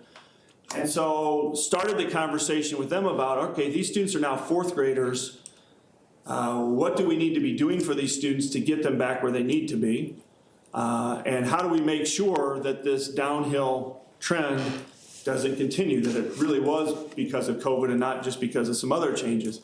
And so in November, the grade levels got together and had some conversation about that, and the principals met with the grade levels. And so tomorrow morning, we'll spend some time going through that conversation with each other and then look at some next steps for that. So that's some pretty explicit ways in which we're using this data to move forward. Obviously, we've had this focus on standards so that we make sure we're teaching and spending our time on what's important, what's we're supposed to be teaching, and not just things of interest. Not that things of interest are bad, but we do want to make sure we're focusing on what's we're supposed to be. So that's kind of that instructional efficiency.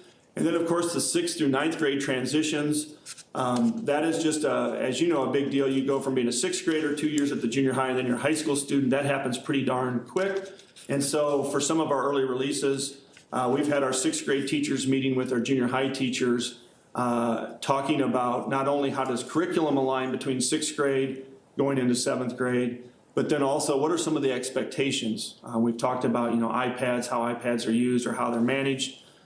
This past month, we talked some about homework, what homework looks like, what that expectation looks like. Is it consistent, or does it make a logical sense when you go from 6th grade to junior high? So those are some of the things going on there. And then obviously, we have this focus on individual student needs through our MTSS program where, I think we shared last year some with the MTSS program, that spreadsheet that we have for every student in the district at the elementary that has on there their MAP scores, their BAS scores, their how they're doing in the classroom, and we meet. I'm not there, but people meet to go through those and identify the students in most need of help, and then create a plan for how do we help those students. And then in 5 weeks, 6 weeks, they meet again to see, did that plan do anything? Did it make a difference? If not, should we adjust that plan? If it did, should we continue that plan? Or if it really did, should we now stop providing the extra help because they've caught up? And so again, those are just some things, just some examples of how this data fits into all that. So with that, are there any questions? Can you go back to one of the earliest slides where it showed the ratios on the school designation scores? Yeah, Probably like slide 2 or 1. I can do that. This one? Yeah. Perfect. I made this point last year when we talked about this, but it bears repeating, I think. The ratios on how this is calculated, how are we rated as a school or as a district? And I just want to make the point again that this isn't how we would recommend it, right? That only 7.5% of our complete rating is in English language proficiency, ELA proficiency. Only 7.5% is math proficiency. That only 15% is how proficient we are in those two major areas. And that 50% is graduation rate when, and I'm gonna put you on the spot here, Dr. Teeter, what is the percentage you need of graduation rate to get the full points? You remember that number? Yeah. It's pretty low. Yeah, it's yeah. It's under 70, right? Yeah, I don't think, not to get full points. It's, I can get you the number. the point is, most schools can accomplish all the points there. So if you're being rated, and most schools can accomplish those points, but your rating on how well your students perform on the key topics, science, math, and English, are only at up to 20% of how you're rated overall. English language learner or English learner progress at 5%, which is a small population, an important population. But these aren't the ratios we would want to try to judge how we're doing as a district. But they are the ones we have to live by. So I just want to make that point that and I think you showed with the topic of the climate survey, that's participation based. And so we do all this work, our kids perform at such a high level, but then if people don't participate in a survey that we can't force them to participate in, we don't get the points and we miss a designation level that we could have met. Very frustrating. I just want to express that. To me, it's frustrating that we're not really, this isn't a great way to judge the performance of schools, in my opinion. So The other thing to note with the proficiency, for those of you that have been in education forever, it's kind of the same deal as the No Child Left Behind, where today the threshold for getting all your points for proficiency is here. like at 40% or some crazy low number that a lot of schools jump over that hoop, but it ratchets up every year. So 10 years from now, when they're expecting 60% to meet or exceed, all of a sudden getting that 7.5% will be a little more of a challenge. So it will start to it ratchets up every year. You know, I think the number before we start seeing an effect will probably be another couple of years, 3 or 4 years. But so to that end, like Dr. Smock said, you know, we don't look at that and go, oh, we got all the points for proficiency. I guess we got it figured out in English and we have it figured out in math. We certainly know what those percentages are, and we certainly know those percentages can be better, and there's certainly ways that we focus on making those percents better, even though those type of things won't affect our summative designation. I think the graph where it shows it year to year, right? Yeah. For the last 6 years or whatever, with a couple of COVID years missing, keep going up. Yeah. And that's independent of what the testing is. That's saying, how do you compare? Because each school we're comparing ourselves to is taking the same test or to the same standard. Correct. And we keep elevating ourselves. And so that's a positive note, and that doesn't mean that we can't. Craig was complaining, some of his grumpy board members said, you'll never be good enough. Maybe me. But the point is, I'm saying, no matter where we're at, we need to continue to improve. So like your last slide said, what steps are we taking to get better? Yeah. And that needs to continually happen, and you guys know that, but I'm just saying that's our job to make sure that happens. And then my other comment would be, I think the chronic absenteeism, I think for Morton should be semi-concerning. Agreed. I mean, we wouldn't expect that in this district, I guess. So it's. Yeah. And if that transfers over to the work world. Right. Exactly. And I guess one final comment is that I think the data is more impressive knowing that each district is counted equal, independent of their size. Yeah. We've got our work ahead of us. Yeah. So we're working on that. As Dr. Teeter indicated right out of the gate, we have a growth mindset here. It doesn't matter whether we don't like the system for designations. We're looking at the data and asking ourselves, how can we do better? And that's what we're going to continue to do. So.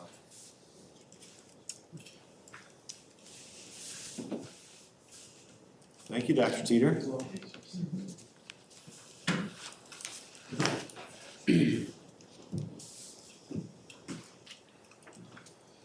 Any other comments for Dr. Smock before we move on?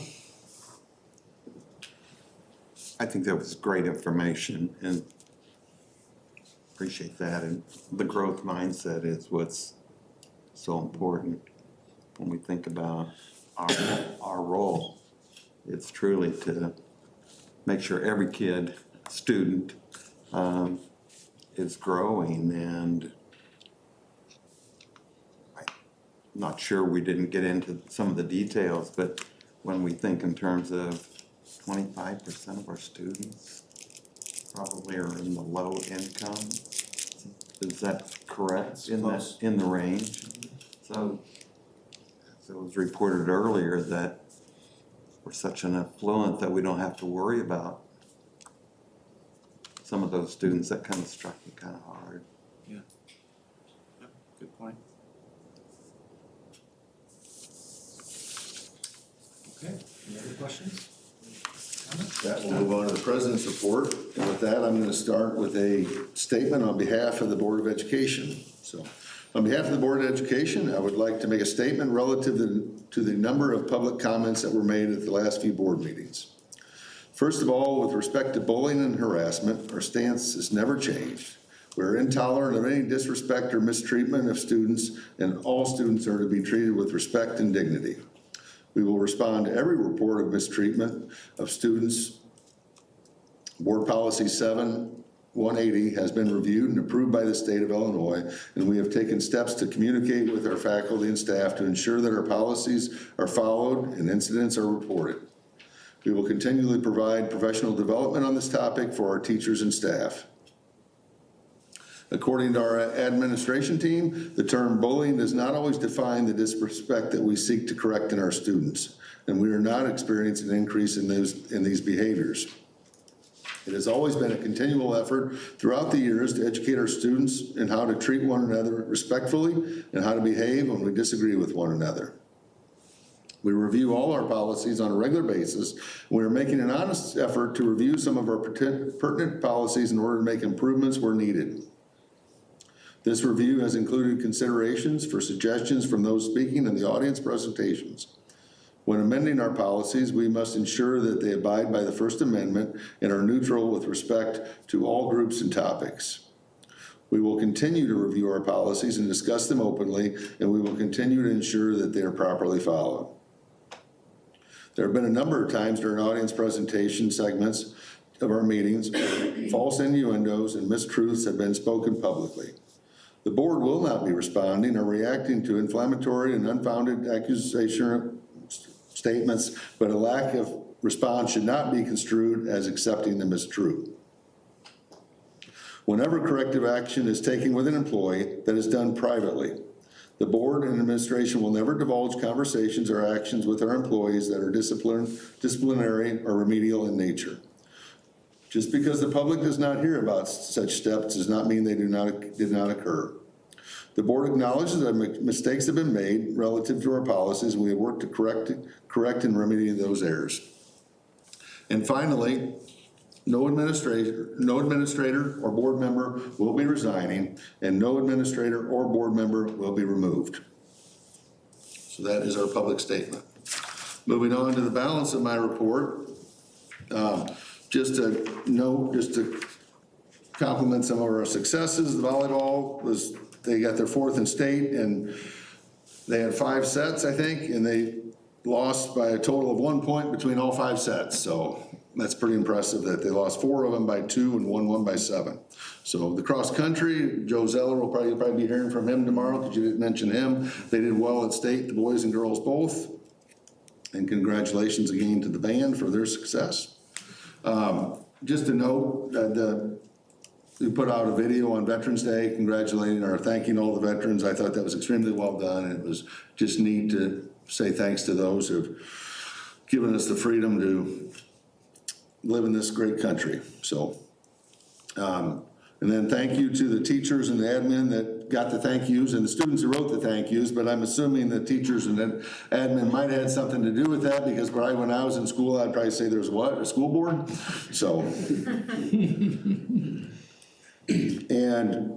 and just to echo Tom's comment just a second ago, the school report card, it's great to see we have continual improvement because that's truly why we're here to educate the children. The sports and band is excellent, but the education is the core of what we're to do. And so it's great to see the continual improvement, and we need to continue to focus on what we can do to ensure that continues. So that will be it with my president's report. And now anything for agenda building. Yes. Communication, that's one of our goals. Says right here that we'll have two-way communication, providing timely information.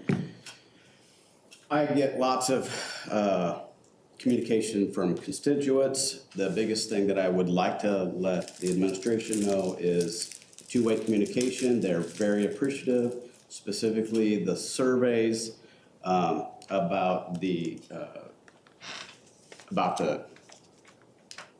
Parent-teacher conference? Yes, parent-teacher conferences being back and forth, so they're happy that they're two-way communication for that. Regardless if they agree or disagree with it, whatever comes out, they are appreciative of the two-way communication. So I want to make sure that I did mention that. CareU, more communication, awesome.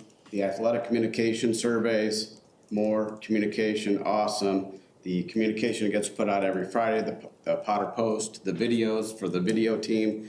My point is the communication back and forth from my constituents, they are very, very satisfied and happy with the communication. They might not always like what they hear, but at least they're hearing it. So I want to make sure during the agenda time that everybody is aware of the communication and the goals that we are hitting.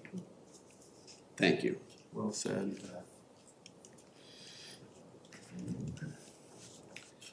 Anyone else? On that same vein, I've been thinking about, since we have had such opportunity to hear public statements, ever since I've been in the district and attending board meetings, I've just often wondered, how do people get responded to? And sometimes it's public, but most of the time it's an email or a letter. And I was just wondering if there was any record that might be helpful to us, or a way we could make sure, that we have responded, so that, even if someone in the future isn't impressed enough to remember the response, there would be, just a record that, this person, we take names and email addresses so we can communicate back, but, is there a record that they were actually addressed in the manner that that was addressed, so that, that would be something they could request in the future if needed, or, if there were further questions about, did the board actually respond? Because we do want people to know we're responding, even though most of our responses have, for the reasons Mr. Breaker mentioned, have to be confidential. Has that been discussed before, or? We've never discussed keeping, like, you're talking about having a certain place where you could go and find all the responses that the board has made to public comments? Is that what you mean? We don't have that. That would have, so that's something that the board wanted to do, that, have a certain location where we could go back and find out how did we respond to this or that. You wouldn't be relying on the superintendent or someone else, whoever responded, to tell you that you could find that in a certain location. I mean, that's something we could certainly do. I'm just thinking we want to be accountable and make sure that, our statement that we will respond at the latest by the end of the next regular Board of Education meeting, we would want to make certain that that was done. And so just how can we make sure we're actually ourselves following our policy? And just knowing that people are taking their time and coming and preparing, and we want to give thoughtful responses and be responsible that no one falls through the cracks. Even if maybe we address the issue and 3 people brought it up, we want to make sure all 3 receive a response. Could you possibly review that with your superintendent's groups to see if they have any procedures that they follow? Maybe someone has something and we could. I think oftentimes in the past, we've seen the responses that, but not necessarily. Historical, I think, is what she's after. Well, Valerie keeps a record of everyone who comes and speaks, correct? Because I see people logging in and giving their information. I think, even something as simple as just email dated or note letter dated, then we could find it in the future. And since, so many things right now are being requested, it might just make it easier to find specific requests or things like that. If no one else thinks it would be helpful. No, you're just talking like a log that they can go to look, person X, statement Y with answer Z is what you're looking for, and then it's just gonna be a nice log that they can refer back to. That's what you're talking about? Yes. And if there's no answer because it's confidential, then you can put confidential off to it, and that's the answer, is it's confidential. So I think I understand what you're saying, and that way you can refer back to if person X says, on September 5th, we asked for this, but you didn't give it. Yes, we did. Here's where it's at. That's kind of what you're looking at, right? So you're holding the board and the administration accountable for the people. True, and then if, as a board member, you are questioned, you can say, well, there is a log, and we can ensure that that was followed up on. Because our board policy says we will get back. Correct. So So right now, we what's the know- evidence of that? Right, what's the evidence? We've got evidence from 2 weeks, but 3 months, say 3 months ago, it still get brought up, what happened September 5th? Okay, well, we answered that, the following board meeting in a long statement that he had put out. Well, we can go back and say, refer to statement. Could have said long, eloquent statement.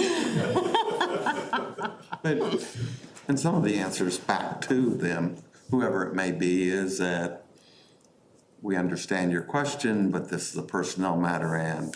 Right. And some of the comments do not require Correct. any, I mean, some of the comments are not, don't require, I mean, they're not asking a question, they're making statements, so. Exactly. True, the rhetorical, Yeah, certainly, and those, I agree, see board president's statement. It would be helpful for those who maybe didn't realize that we understood their comments as rhetorical to know that the response was covered in the public statement. okay, anything else? Thank you, Diane. Tom? I think it's been said. I really appreciate tonight, most of all, the comments about all of the information and feedback that we've gotten from teachers and even parents this past couple of weeks has just been kind of touching. And then thank you for the podcast and recognition in the video for the veterans. It's an important thing to do, to thank our veterans for their service. We wouldn't be here if it wasn't for the many, many people that make sacrifice standing up for democracy so that whether you want to agree or not, people can come and make their comments, and we take them seriously. But If it wasn't for Veterans Day, if it wasn't for veterans, English would be a foreign language. there you go. That's a short version of what I'm trying to say. And thank you for still serving. Thank you. And I think your podcast, I just want to reflect for a moment. You drove home the point that it's not only the veterans that have sacrificed, their families have sacrificed, and sometimes that sacrifice goes on for years, and you don't know all of the sacrifices the families have made for that freedom, and I think you understand what I'm. Good points, Tom. Thank you.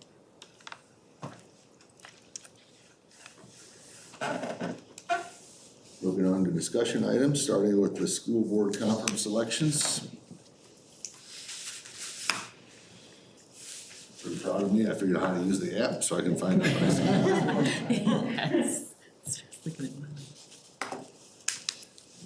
So I'll just go first. I'm planning on introduction to collective bargaining, so I can tell David how to do it. What your superintendent wants to know but can't tell you, I think that should be good. Seems like he tells me too much. Setting district goals and strategic planning, monitoring district performance, trends in collective bargaining, and you can't make this stuff up, legal questions. That's what I'm signed up for currently.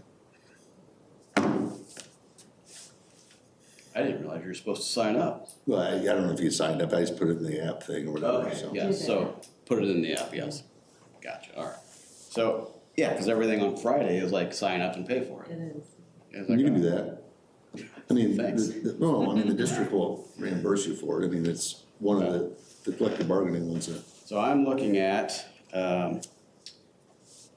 working together for kids, delegate assembly on Saturday, of course, And then depending on who's gonna be on the committee, I've got effective meetings, productive boards, trends in collective bargaining. I'd like to find out more about Chat GPT because IA seems to be the biggest thing going on right now.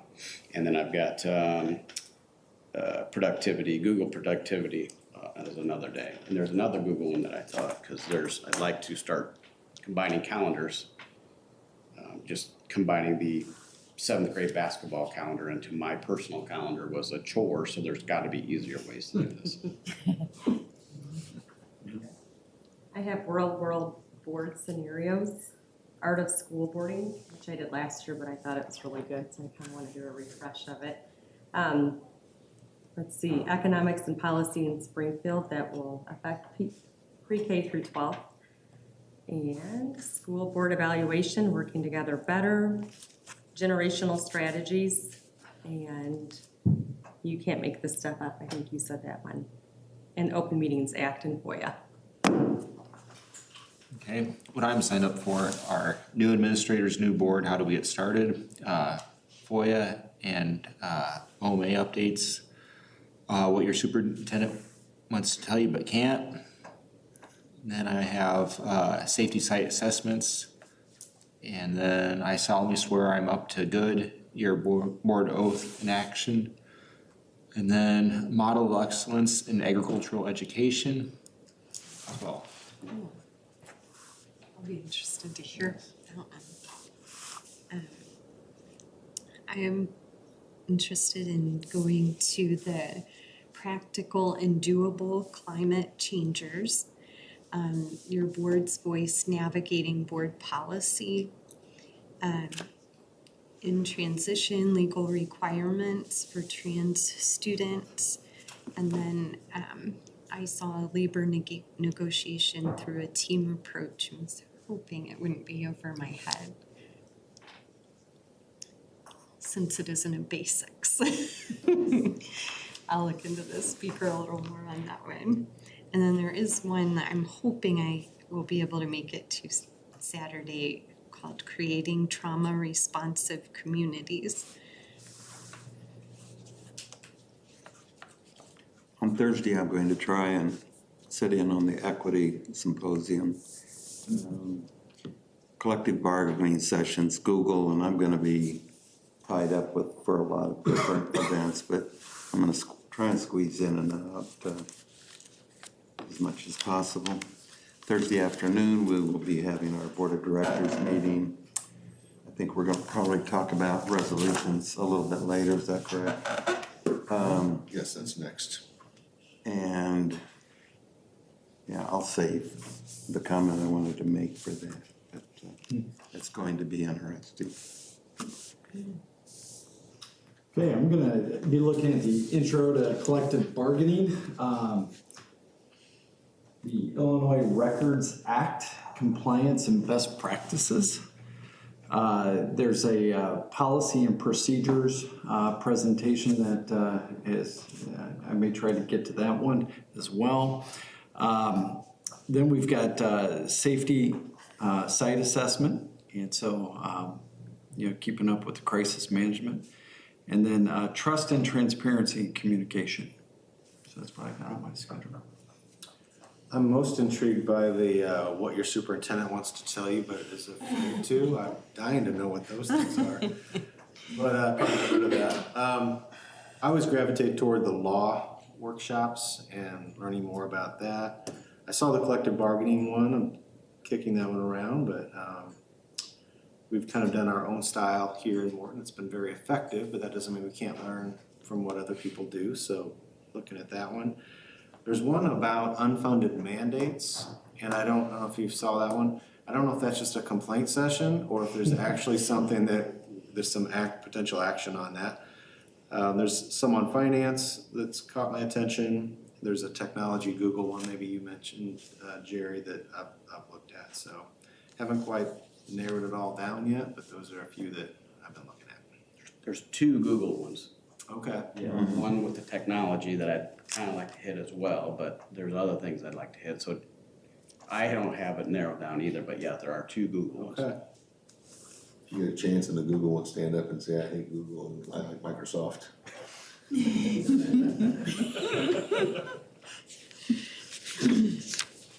If you want. Yeah, if I want, thanks for that.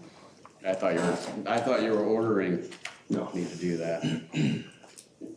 Okay. Seems like we have a fairly diverse group set of classes we're attending, that's a good thing, so. Hopefully I we think, can. Dr. Smuck, you indicated we will be getting a presentation on AI, Yes. and I'm looking That's forward to the that. December, I think that's our December meeting, yeah. I knew it was sometime, I just couldn't remember when. No. I was at one of the division meetings, and there was a whole session what the school district was doing there, and came back and we chatted about that, so. So we have Don Sturm, Courtney Edelman, and Deidre Ripka are working on that presentation.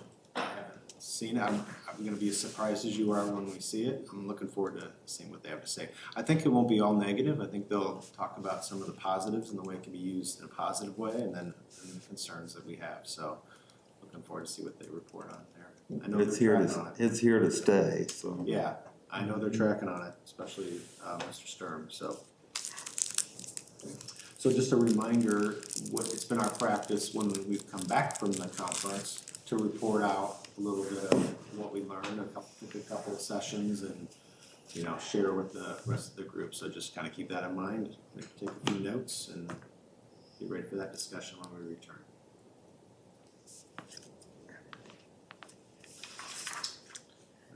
That will move on to the conference resolution discussion.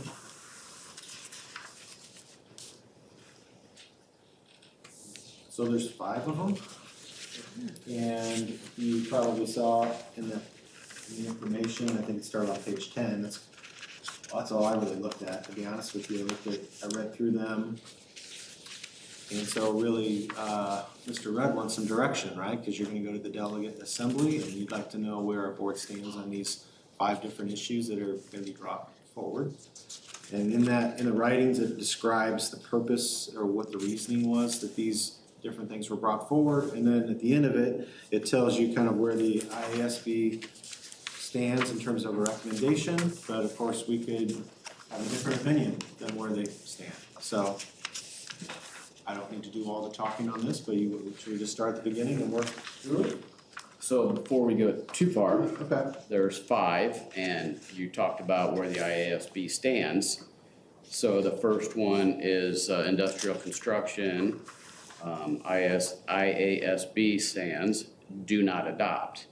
If you agree with the do not adopt, then I need a thumbs up that you're agreeing with the do not adopt, not agreeing with the resolution. Okay? So if you agree with IASB, it's thumbs up. If you disagree with IASB, it's thumbs down. Are we clear on that? Got it. Same thing. If I get smashed by, whatever, and I can't make it, then my alternate, Dr. Cross, gets to. It's Ms. Anderson. He wasn't here last month. Yeah, that's right. So then now you understand that when you go through and do the check mark, it's you're agreeing with ISB or disagreeing with ISB. It's not agreeing with the resolution. Okay? All right, so now we can go forward. All right, so you mentioned the first one. It was proposed to prohibit construction of industrial facilities near schools because of the health and safety for students, but these are local decisions. I think if you read the reason why the IASB recommends not to adopt, they feel like, industrial construction is up to the local community, and some small communities depend on these things. So the proximity of schools could be very close in a small community to whatever gets developed. So, I don't know. Again, I don't need to do all the talking, maybe you've been more familiar with it than I am, but. Well, I think I think we should just either give it a thumbs up, and if you don't agree, then we can discuss. So all right, so everybody gave a thumbs up. Everyone agrees to not adopt. Not adopt. Okay. Second one, school resource officer funding, asking for the state to provide educational funding to all schools for the cost of a school resource officer. And the resolution committee is recommending to adopt it. Okay. Bus driver regulations is about, and I don't know a lot about this, maybe Dr. Sander does, but it's about trying to make it easier for local bus drivers to get their licenses. And also involves some state funding for transportation reimbursement costs.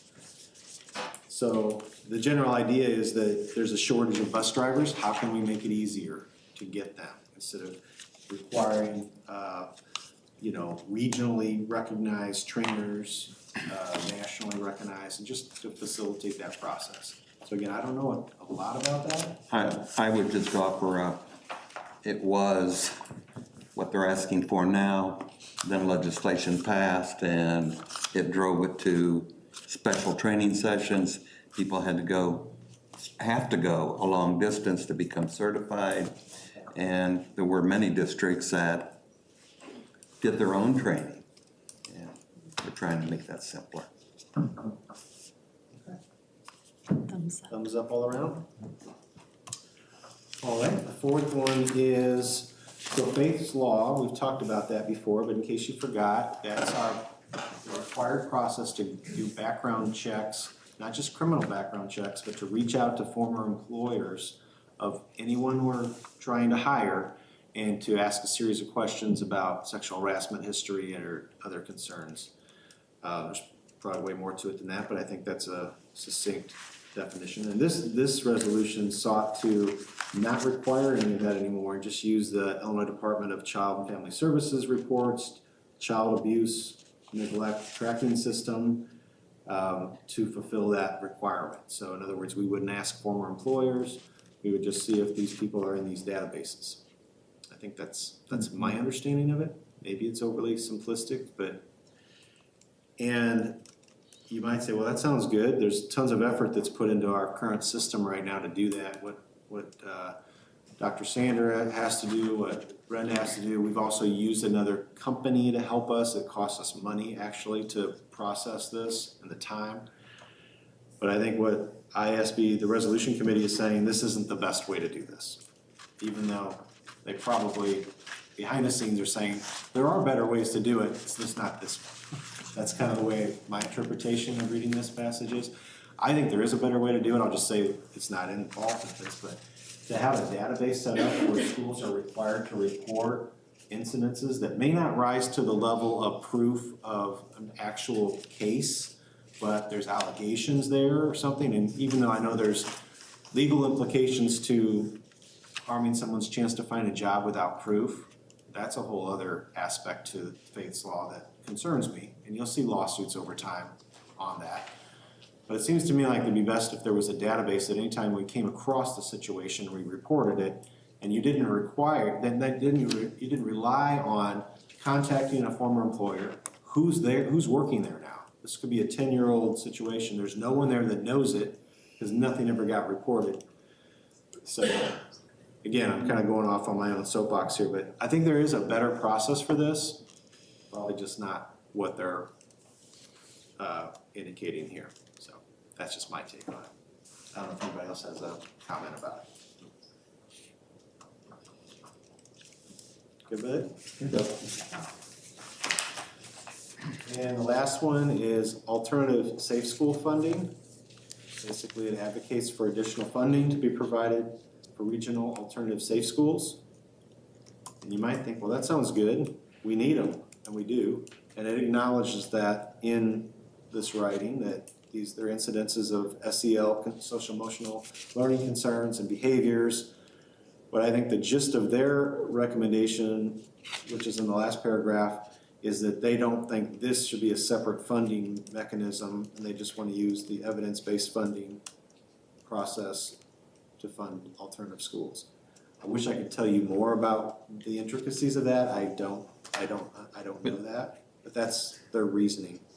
Our discussion was that we already have position statements on this topic, and we don't need to add yet another one. And Okay. so our legislative staff is already focused on this. Okay. Then why didn't that make the do not present? That was my thought. Yeah. Okay. Yeah, I don't know. I should know. Thanks for the behind the scenes look at these I things. should know I was there. Also, we're going to have at the delegate assembly, the election of officers. We have a new candidate to be for vice president. And I don't recall this happening before, but we're going to have someone run from the floor. So it might be a little bit interesting. Maybe some fireworks for that. Just forewarned, we will have a candidate running from the floor, and, which could be interesting. I'm not sure how we're gonna deal with it. They'll only let one delegate in that room. Pardon me? They'll- Other people can come, but they can't Yeah, be seated. I thought you had to have a special pass to get into it.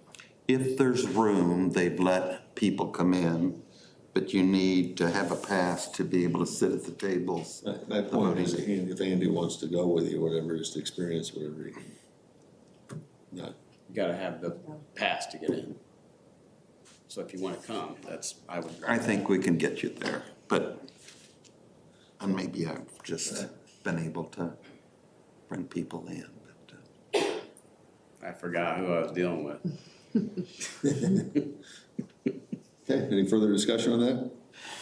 I gotta make a comment quick that I forgot to make in the school report card discussion, was we went down on number of kids entering college within 12 to 18 months. And they're indicating that's a negative. And that could be just an indicator of how well our trades classes are doing to entice kids to say, you know what, there's an alternative to college. So even though on the chart it looked like it was a negative, in reality, I'm not so sure it is, especially as someone that employs people in the trades, it's a positive, but as a nation, that's occurring. Right, so in a big way. Yeah, so I just forgot to mention that, so. Plus Lisa didn't look ready, so. Just trying to stall. You are up, Lisa, for our tax relief grant presentation. Thank you. Okay, so this is something I brought before you for the past few years, so this isn't new. We've applied for it, but we haven't gotten it. But as I've mentioned in the previous years, at some point I'm really hopeful that this might happen for us. So the main point of this goal, or the goal of this grant, is to lessen the burden on the local taxpayers, take it away from our taxpayers and shift it to the state, and we've received more money in evidence-based funding. So that's the ultimate goal with this. This whole calculation on how they come up with how the ranking is, I can show you my spreadsheet at some time and we can talk through it in detail if you'd like, but essentially they have their own way of figuring out who is at what level and who can basically get some use out of this funding. The application is due January 8th, so I'm presenting here to you tonight, and then in 2 weeks, hopefully you would approve that. I have to actually have the approval before I can submit it for, submit the application. There's almost 50 million again this year available, and again, that allocation depends on our ranking within the different districts that are on that list. Some of the things to keep in mind is that we have to do an abatement in order to make this happen for 2 years. But with the amount of money that comes in, and I think I have it on a future slide, it's like 1.5 years payback. So obviously it's something that it's in our interest to do, because we're gonna reduce our taxes for our local taxpayers. Last year, we were ranked 140. So what that means is that 139 school districts were in need of this money more than we were. This year, we're ranked 101. But not everybody applies. So every year it looks different. It could be all of them apply, which hasn't happened as long as I've been doing this grant. Or it could be enough apply and we don't get the grant, or maybe not enough apply and we do this year. I'm really hopeful. We're getting lower on that list. We're getting, higher on that list, right? So that we can maybe have a chance this year. I'm really holding out hope on that. Last year, only 130 schools applied out of 750 in the state. And 32 schools received the grant. So that kind of gives you an idea of where the funding falls as far as need. And again, it just depends on what other districts apply, whether or not we make that. So this year, so every year it's kind of changed. These numbers are a little different than they were last year. This year, the grant amount is just shy of 1.2 million. And compared to last year, we would have gotten just shy of $900,000 a year additional. So if we get this, it actually works to our advantage that we didn't get it last year. And we're gonna get a little bit more added to our evidence-based funding if we get this. So what does this mean? We abate. For 2 years, like I said, we have to abate that $2 million, but we also receive the grant of $1.2 million. So our net loss in years 1 and 2 are just shy of 900,000. And then in year 3 and on and on and on, and hopefully evidence-based funding continues as it has been. It has been very consistent and reliable. And if that happens, then we will net profit just shy of 1.2 million. And like I mentioned, about 1.5 years payback, once we've established that. So what we've done is we file a levy in December. As you know, I presented. We approve it, we submit it by the end of December. We obviously don't apply for this till January, so then I would do an abatement if we are granted it. We should know end of January, February timeline, just in time for me to do the abatement. So that they have worked that out. And then, as far as the impact of the Ed Fund Reserve, obviously we're going to lose money in the Ed Fund. I'm suggesting the Ed Fund because we are doing okay in the Ed Fund. We are healthy in that fund. But keep in mind, we're gonna be able to just put more money back as we go along. And in the end, the district is just in better shape by doing this. So I wholeheartedly think that this is a great idea to take a little bit away from our local taxpayers. Any questions? Yes. Will the abatement, will that affect our plans for the high school renovation or anything like that? Well, it won't change it. We will abate more, or I shouldn't say we will abate more. We will be utilizing more reserves in the Ed Fund if we do it the way that we planned it. Like I had suggested, taking that $1 million from our interest income and moving it to the O&M so that we can help finance it. But I'm hopeful that, as I mentioned so many times, that everything could kind of change, and if we get more interest income, and these projects are going to take a few years in order to complete all of them, it might not be as negative as I am planning at this point in time, but I have to think. I don't know of additional funds at this point, so we can't plan on those. But overall, our Ed Fund is in a healthy state where this is not going to get us even close to that 180 days in reserves that we're required to keep. And it won't affect the construction? No.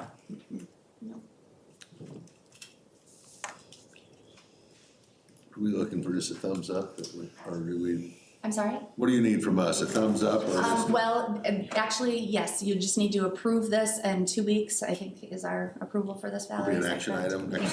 Yes. Perfect, so, Yep. okay. So tonight's just the presentation, so you guys can think about it, and then next time approve.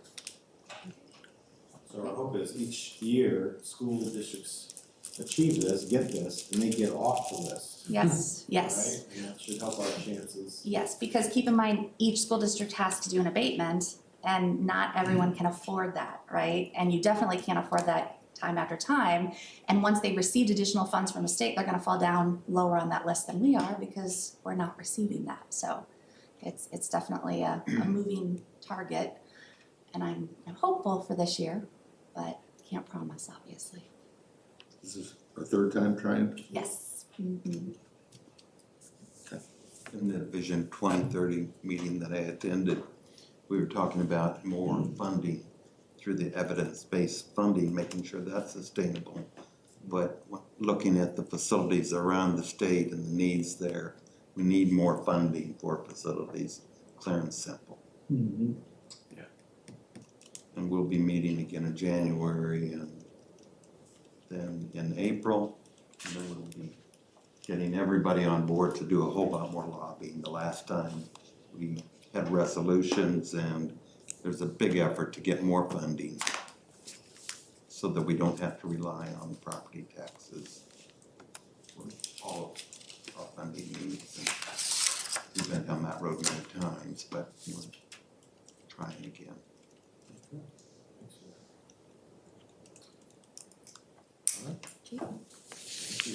Thank you. Moving on to action items. Accept a motion to approve the 24-25 proposed budget and 2023 levy, tentative levy. Move that the Board of Education approve the 24-25 proposed budget and 23 levy as presented. Second. Any discussion? Mr. Rudd. Yes. Dr. Kroll. Yes. Mr. Breaker. Yes. Mrs. Lehman. Yes. Mr. Neely. Yes. And Mr. Roth. Yes. Next, we will accept a motion to approve the teacher evaluation plan updates. I move that the Board of Education approve the teacher evaluation plan updates. Second. Any discussion? Mr. Roth. Yes. Mr. Rudd. Yes. Mr. Breaker. Yes. Dr. Kroll. Yes. Mrs. Lehman. Yes. And Mr. Neely. Yes. The third action item would be to, a motion to approve the extra duty position additions.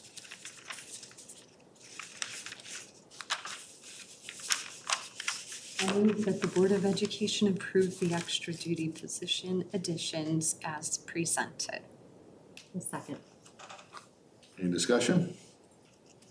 I will discuss for all three. Thanks for putting in what we discussed 2 weeks ago, because it helps remind me what we discussed. So this one specifically, I want to make sure I said thanks for that, because I forget a lot of what's happening, and in this, it's in writing, and it helps.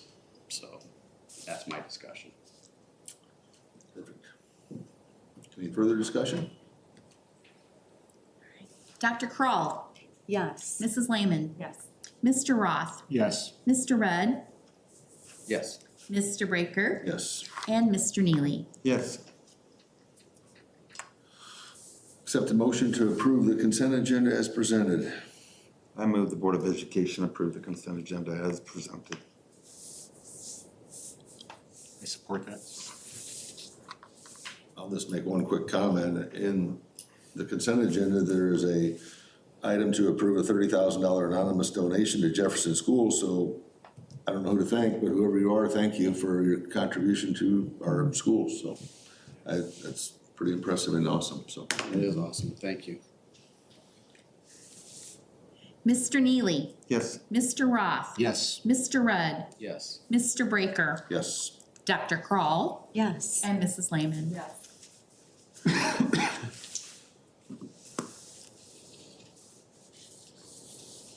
Our next meeting will be on November 28th here at 7 o'clock.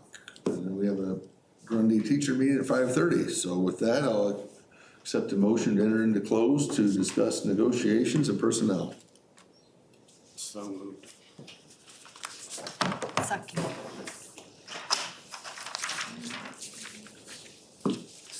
All right.